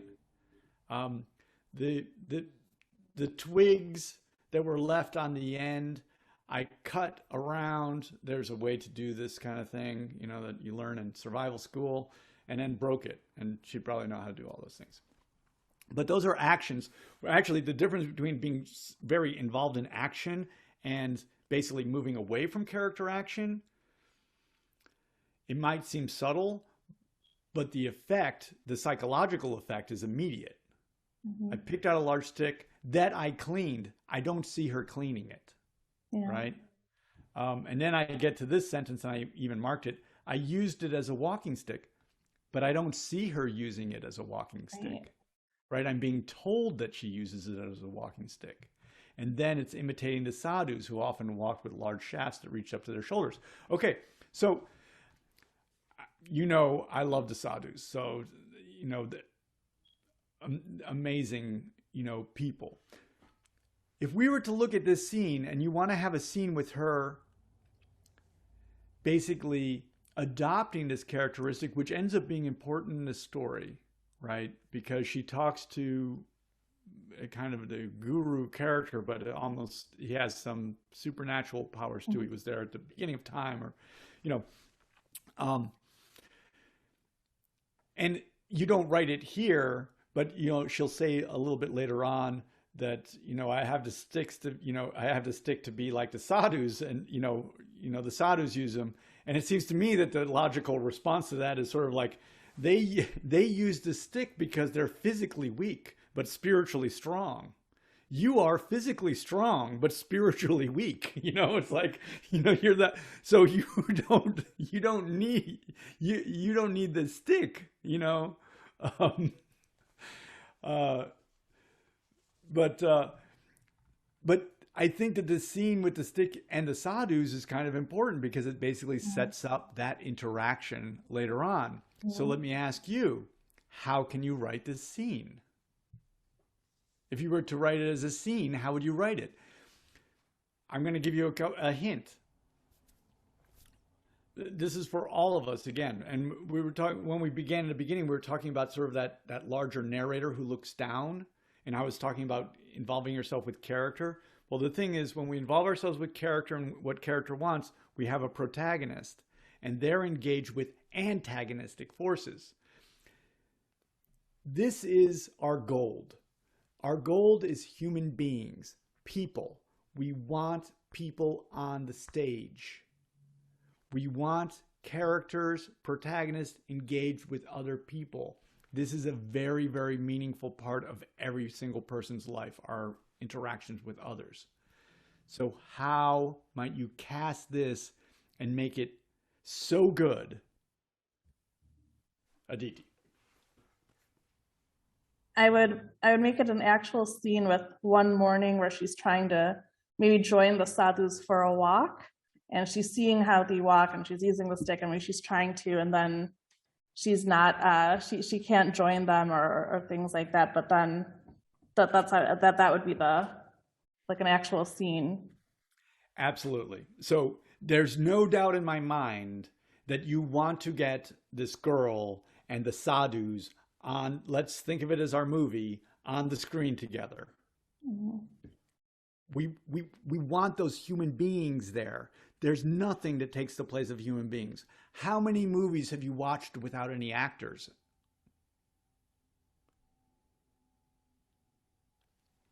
Anyone? Anyone tell me the movies you've watched without any actors? We love them. We love movies with actors in them. We do not even have movies without them. We want to do the same thing.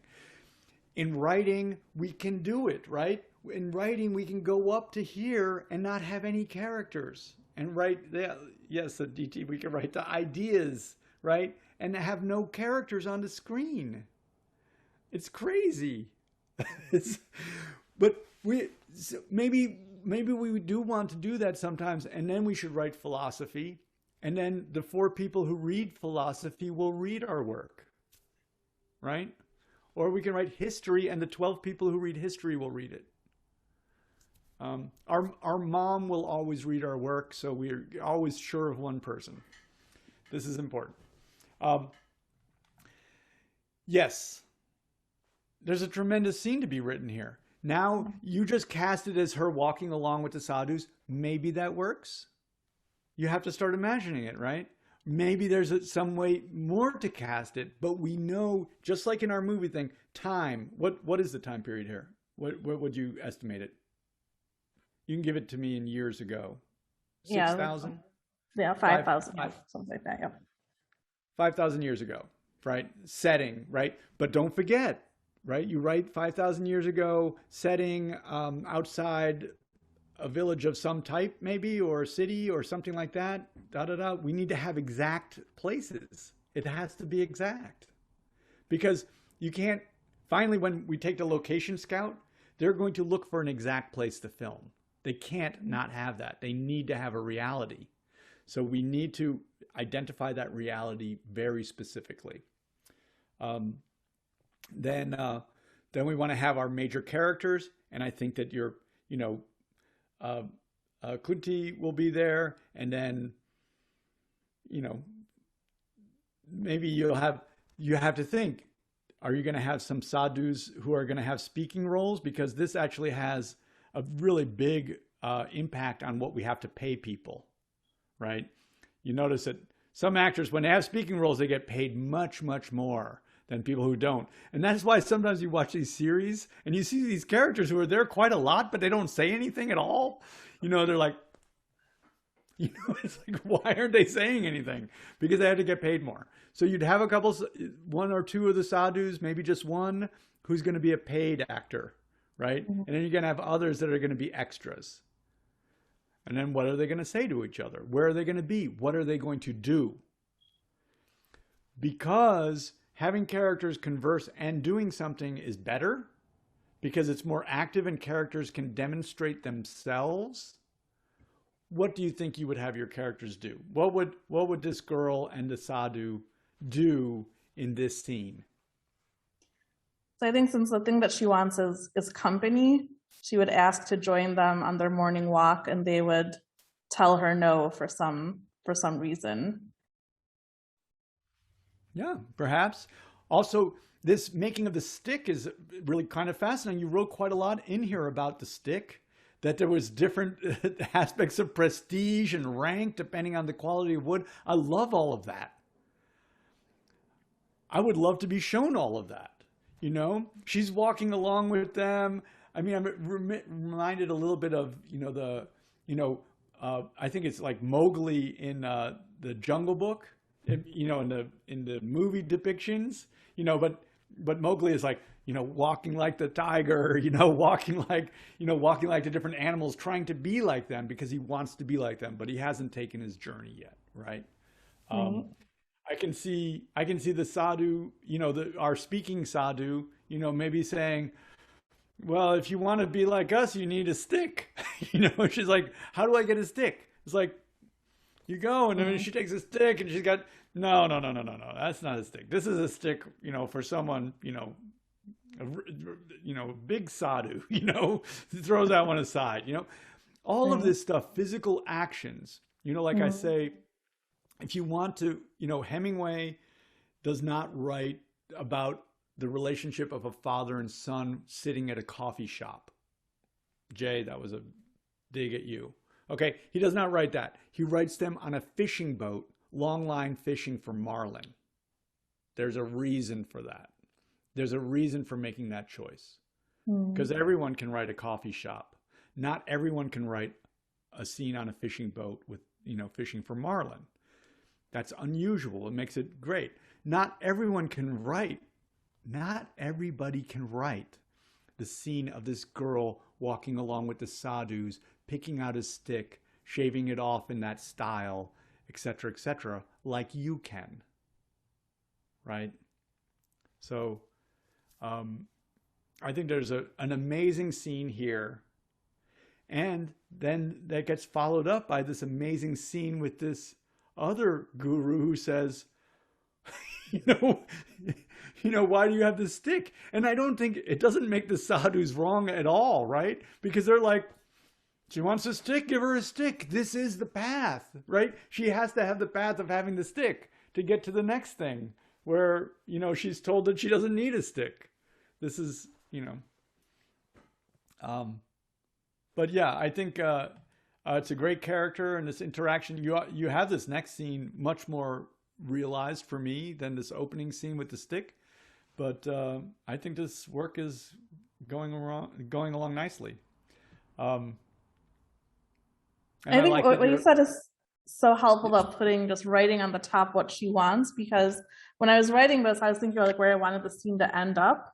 But if I had written at the beginning, she wants company, then that scene with the stick would have had more importance, and I probably would have focused on it more, rather than thinking I just want to get here, so let me somehow get there. Right. And you sort of identify what she wants is to belong. I mean, I think that is very much if we want to, it can seem simple, but it's very much a human drive, right? To belong and to be part of, because if we're part of, then we're also cared for, and then we're also safe, and then we also survive. So all of those things are important to us. And for some reason, she doesn't have that with other people, right? So she's not going to the sadhus for this for no reason. Right. And then we see that since that's what she wants, right?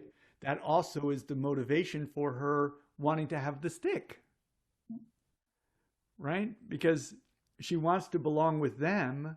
And if she thinks that if she has the stick, then she does. But she doesn't, right? In a sense, or she does and she doesn't, Yeah. you know.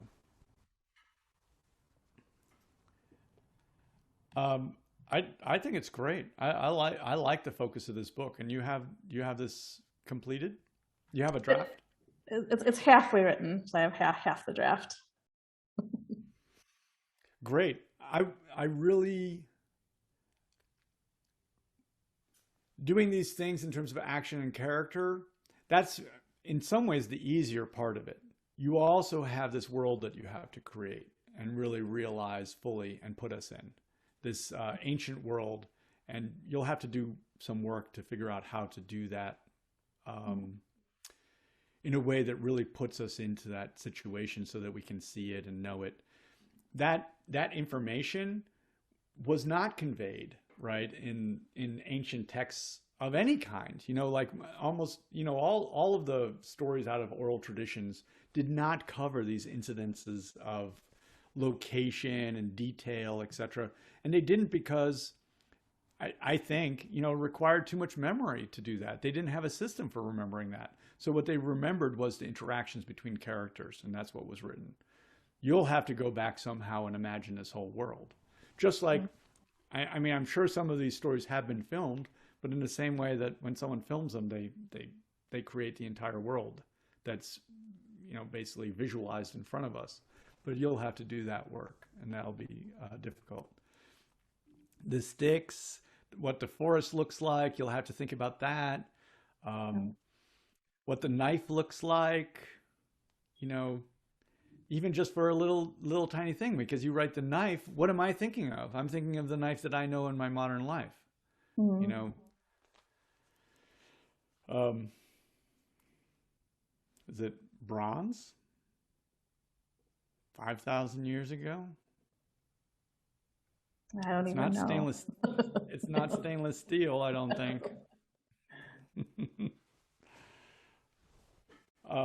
And what are these different woods with the different values? And what did they call them?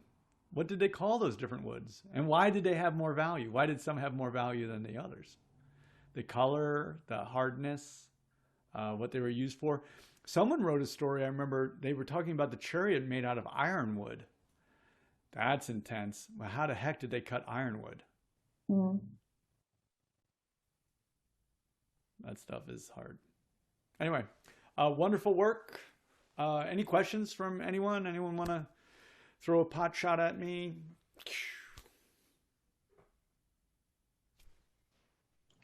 I have one quick question, Otis, if I may ask. Absolutely. I have a mixed opinion. I spoke to a couple of people about the length of paragraphs which are being used in the story and in the novels, right? So some people believe that keeping short sentences and keeping short paragraphs will keep people engaging, while others have different opinion about the length of paragraphs and of course the sentences, words in the number of words in the one sentence. So in your opinion, how if I'm trying to make a story engaging, what is your opinion about keeping what should be the ideal length of a paragraph or the number of words in a sentence? Okay, thanks. Strunk and White wrote The Elements of Style, and I apply their rule basically, which is a paragraph is about one idea. So I'm sort of changing my answer.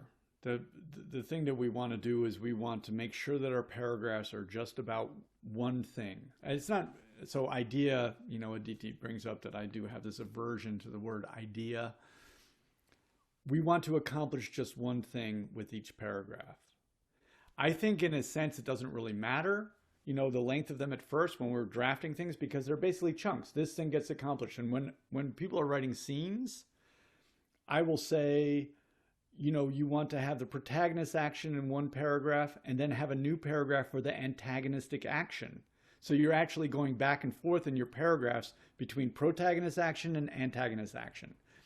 The protagonist action might be four sentences, right? And the antagonist action might be 1. And then protagonist is 8 and antagonist is 1. If I looked at that, I would say that that's not balanced, right? I would say that we want to have balance between the protagonist action and the antagonist action. I don't want to have one side overwhelming the other, because I'm trying to engage in a conflict on the page and create a tension out of it, and that means a conflict of equal forces. It's completely different than what you're asking me. I don't have an answer for the length of sentence. The length of the paragraph. There isn't one standardized answer to that. The amount of time that we give to a paragraph creates an experience for the reader within that paragraph. How long do we want that experience to last as opposed to this experience? These are all the things that we're modulating. So I'm writing a paragraph that's about one thing. It creates one experience. Let's say the protagonist's point of view, or let's say a view of the valley, or let's say whatever it is. It's one thing. That means in the reader's mind, I'm involving them with this one thing for this duration of time. That is key. Our writing is translated into reader's time. The reader's time is not always the same as the writer's time, okay? The reader's time is sentence by sentence. How fast do we want them to move? How simple are those sentences? Are they complex? Are they filled with, complex Latinates? Are they going to bog the reader down? Are they going to confuse the reader? But basically, our paragraphs have to do with time, and I'm going to put the reader into this experience for this duration of time. Then I'm going to have this piece of dialogue. It's going to be quick. What did I have? We had the coffee shop. In Jay's piece, we were like, Rajan sat at the coffee shop, looked out over the young mothers, a few dogs ran around, da-da-da-da. Outside the busy street of da-da-da-da-da, cars and buses passed. He looked back at his friend, I forget the friend's name. His friend furrowed his brow, tapped his cup. "Are you listening to me?" he said. So, "Are you listening to me?" is very short. I just cast this long paragraph with the setting, kind of long paragraph, and then I just had, "Are you listening to me?" So this is the blah, blah, blah, blah, blah scene, and then this cuts to the chase. That for me is the way to think about it. And then I do a number of things in terms of revision. Like I said, if I'm giving the protagonist more space or the antagonistic force more space, I'm going to want to flesh that out some. I don't want to have some characters not appear on the page and others really appear. I want to have an evenness in terms of that, but that's another issue for revision. Yep. That's Thank a you. long way of saying there's no rules. Thanks for that. I am getting that point. Thank you so much. I get that point. Is like you ask Otis a question, he's going to dodge to the side. Ram? Yeah, so I just wanted to add something to what you said, and this is coming from personal experience. So when I read a book, if the entire page is made up of one paragraph, so to me it looks intimidating.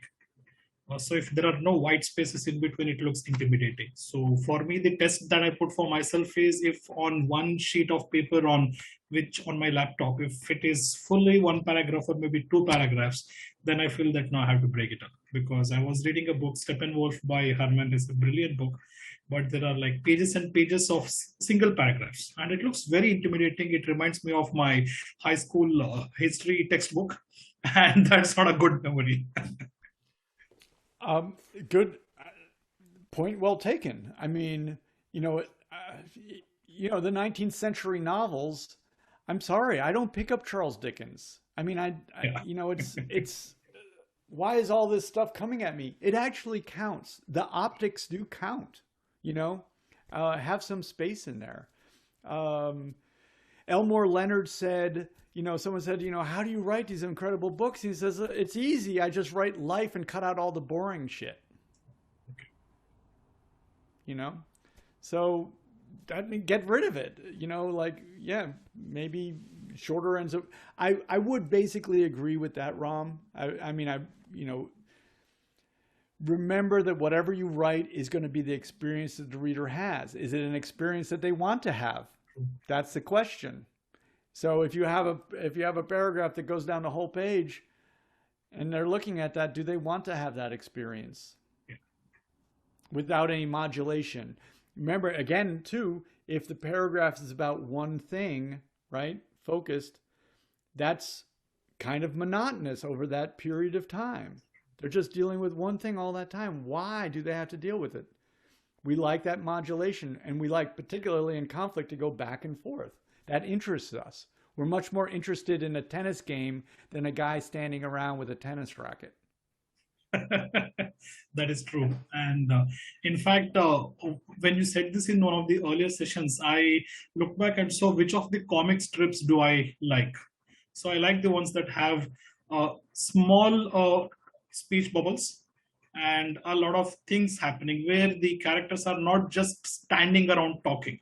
Like I love asterisks because they are going around thumping people, doing something. Mm-hmm. So there's a lot of action. So this is also a pretty good rule for us, you know. Yeah. So like we talk about the writer and the reader. The thing is, what one of our problems as writers is we think that as a writer we're somehow different, and often we think that we're sort of above, and the reader is like someone who needs to be educated and edified to what we know. Well, maybe. What we should think about is that as a writer, we're actually just like the reader. How do we know what the reader wants? It's actually exactly the same thing that we want. What do we like to read? If our answer is we don't like to read, then we should think about what we're doing, you know? Yeah. If our answer is I don't like to read, I like to watch movies, then maybe think about writing movies. You know, do you like reading Elmer Leonard or do you like reading Charles Dickens? I mean, do you like reading history or do you like reading, you know, comic strips? You know, we want to think about this. Yeah. It isn't really a mystery, except for that we're a mystery to ourselves. But That's good too. that brings different questions. So if we are writing for a reader, there are different categories of readers, right? I mean, some readers like certain things, some readers like other things. So do I write for myself? Do I write what I would like to read, or do I write for a particular audience? You know, since we don't know what other people like to read other than ourselves, I think we should write what we like to, you know, but we need to really evaluate it. Do I like to read stuff in which someone's talking down to me and telling me what to think? I don't. Are there readers out there that like to be talked down to and told what to think? I hope not.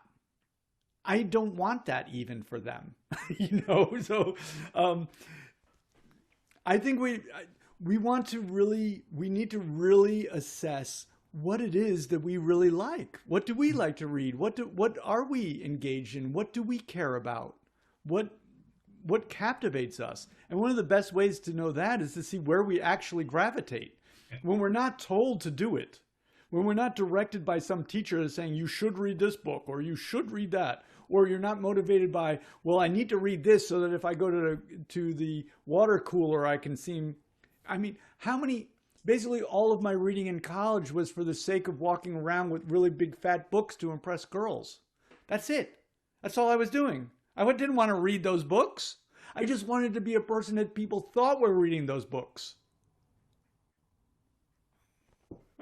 So essentially, I should write what I would like to read and not write what I would like to write.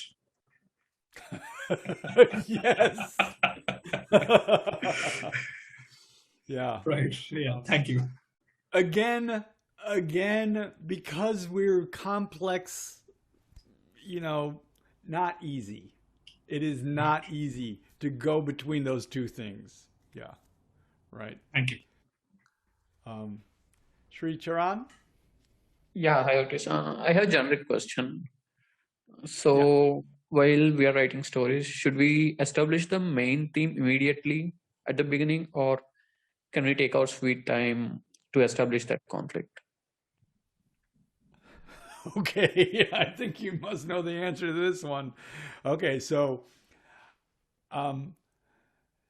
So when I was reading for a journal, I would get a stack of maybe 100 stories to read for inclusion in a journal. Okay, this is not publishing even. I mean, this is publishing on a small scale. I get 100 stories.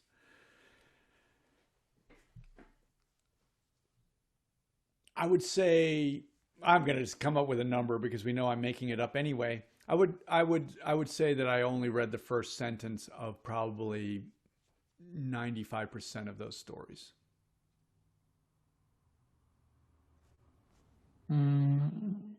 Yeah, So why I would though? say, don't wait. Why wait? If your reader does not want to read about your theme, if your reader does not want to involve themselves in the conflict that you're presenting, do you do anything better by keeping it from them for a page or two? Now you've just squandered their life. They don't want to read it. They don't want to read it. That's up to them.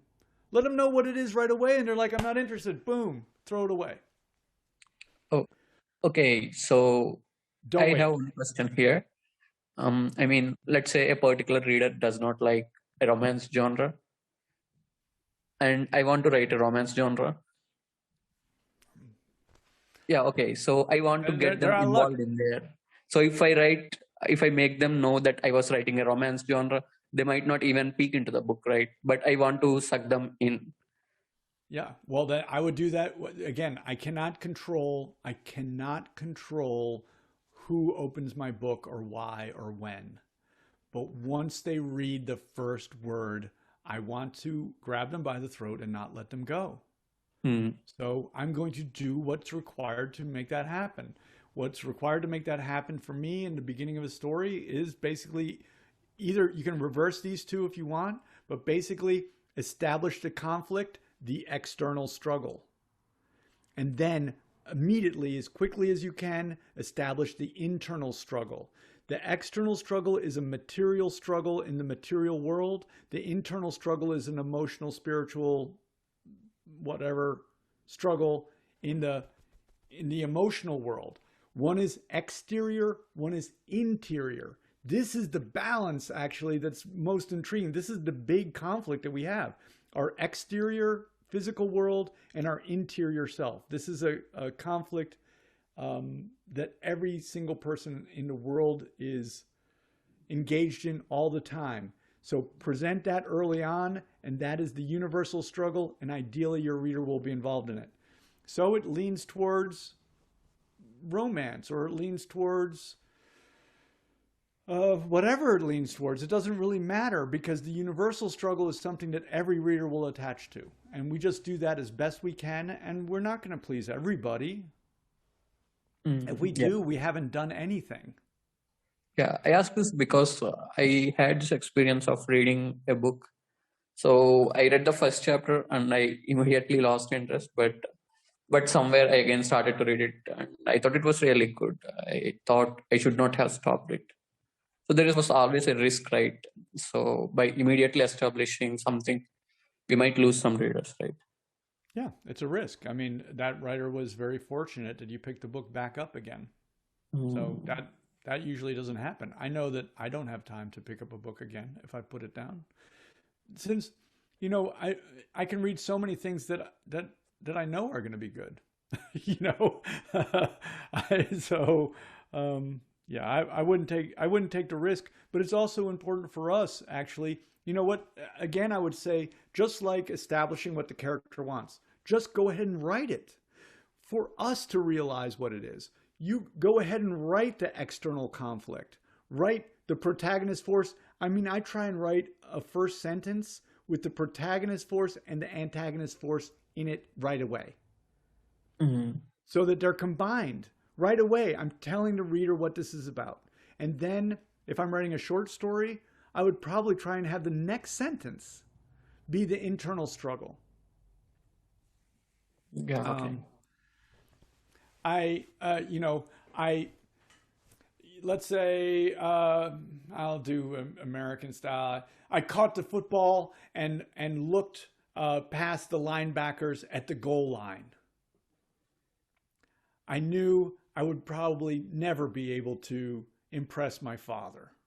Whatever. I mean, you can just say it's garbage, but I'm just get it out there, you know? And if I have to work on it, then I have to work on it. But don't not do it. That's the thing. I guess that's the big message is if we can just, I know it's hard, but just try and see that these are actually the way stories work and the way they work for the reader, because this is the universal issue. We're trying to do two things. We tell a unique story that speaks to the universal human condition. And basically that's it. You know, it's an external struggle in the world with an interiority that we hide. Right? And that we even hide from ourselves. Yeah.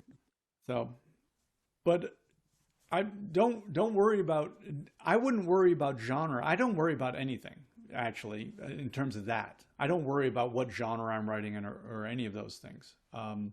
My sole objective is to get every reader that opens and reads the first word of my work to read the entire work.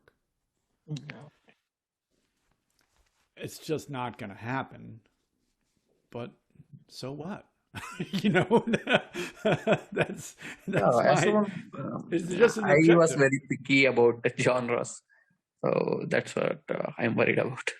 Right. Well, the genres are important. Okay, so if we're talking about things like publishing, genres are important because publishers want to know where they put the book on their bookshelf, because there are people who want to read in single genres, right? So someone wants to read romance, they want to get to romance. And when they go to romance, they want to get what they get when they read romance, okay? Mm-hmm. So that's the genre. Or they want to read history and they want to get what you get when you read history, or they want to read whatever it is they want to read. So the genres basically are a way to direct consumers to the product. But what publishers want above something, so when we write something, we want to think about the genre. We're going into sort of publishing business here, but we want to think about the genre. And what a publisher will say is like, okay, this is a romance novel. Does it compete with other romance novels in the genre? That's the number one question. Will it get a market share within this group? We know that there's going to be 100 romance novels published. Is this one going to attract readership? Is it going to be better than these other ones? Will it attract readers who would go to these other books and they're going to read this one instead? So that's the first line of thinking for the publisher. But then the next line of thinking is, will it get other readers who read outside of the genre? Right? And that's, what do they call that? A breakout or something like that? They call that a breakout, right? Huh? Breakthrough?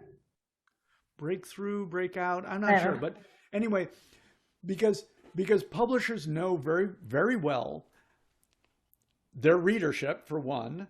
You know, they know that there's this massive readership here in humanity that's divided up in these various ways, and they know basically what their titles are going to get in terms of that, because they have the data, right? The data points of who's buying, and they're always looking to improve and break into other people's stuff, right? So one is they have these genre books and they compete with these other people who have genre books. So they want to take over their readership, and they also would like to perhaps break out of that and take people who read literary fiction, they read it. People who read history, they read it, right? That's their ideal. But that's the business. Write genre because you love that genre, and that's the what is genre? It's like writing music in a certain key, right? That's what genre is. You like, you know, you're a musician and you just like this key, so you want to do it. But it doesn't mean that the music is any different. The music is the same. Yeah. Oh, okay. In some of these things too, in terms of when to come out with the external and the internal conflict, I say for us, just try and write it right at the top. Why wait? But if you're like, you've written it and you've directed your book and you've written the whole book and it's really tight and everything's working, and you're like, oh my gosh, I'd rather have that paragraph be the second paragraph, or maybe be at the end of the chapter, you can do it.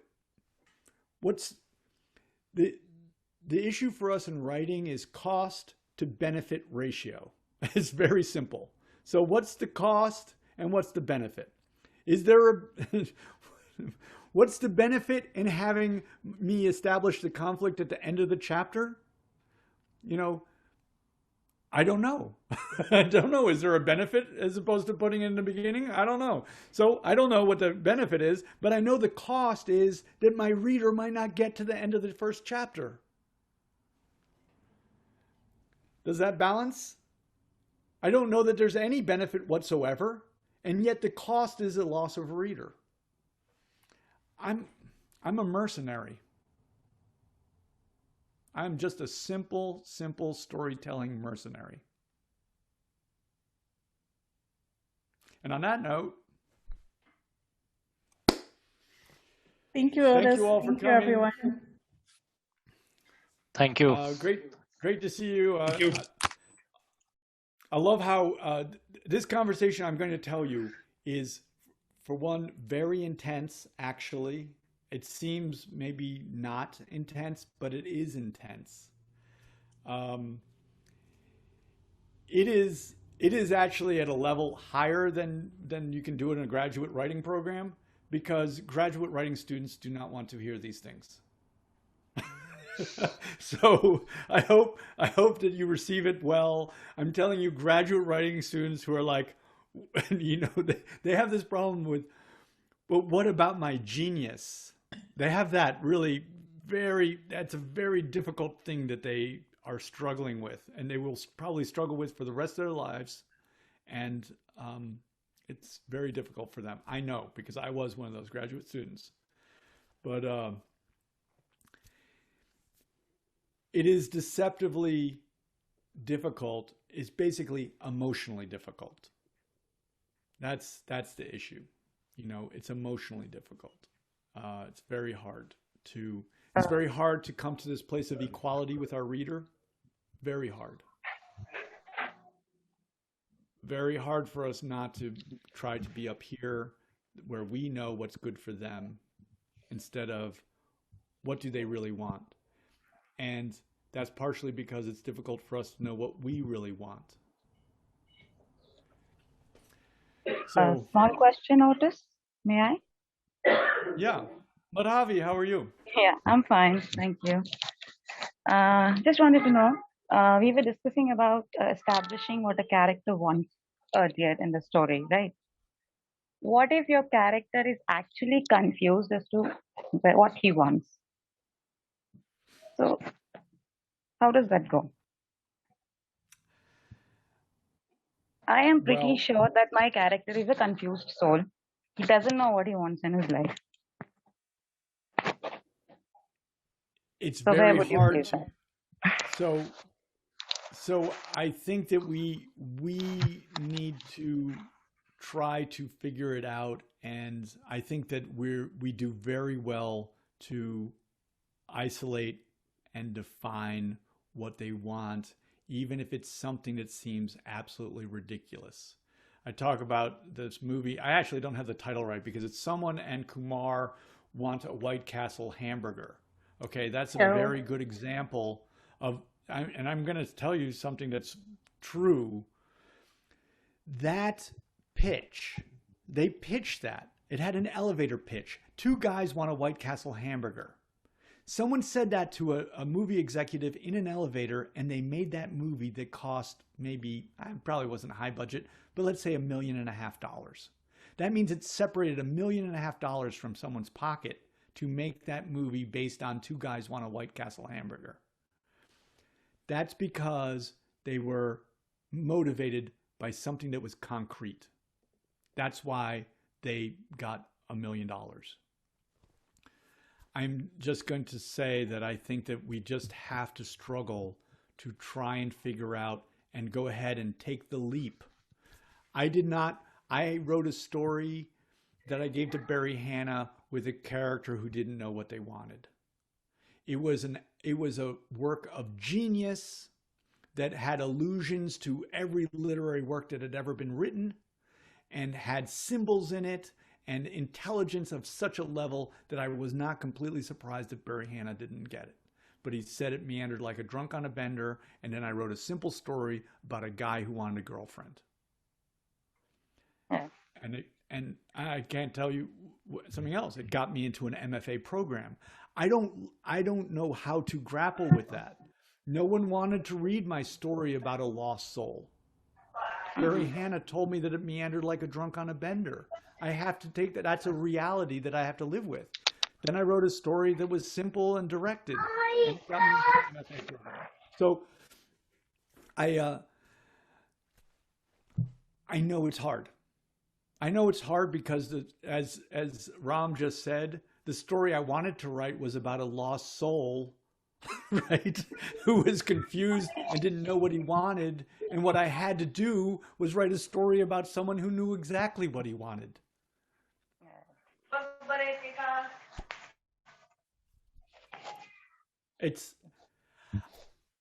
I don't think there's anyone, maybe even on this earth, that knows how difficult that choice is.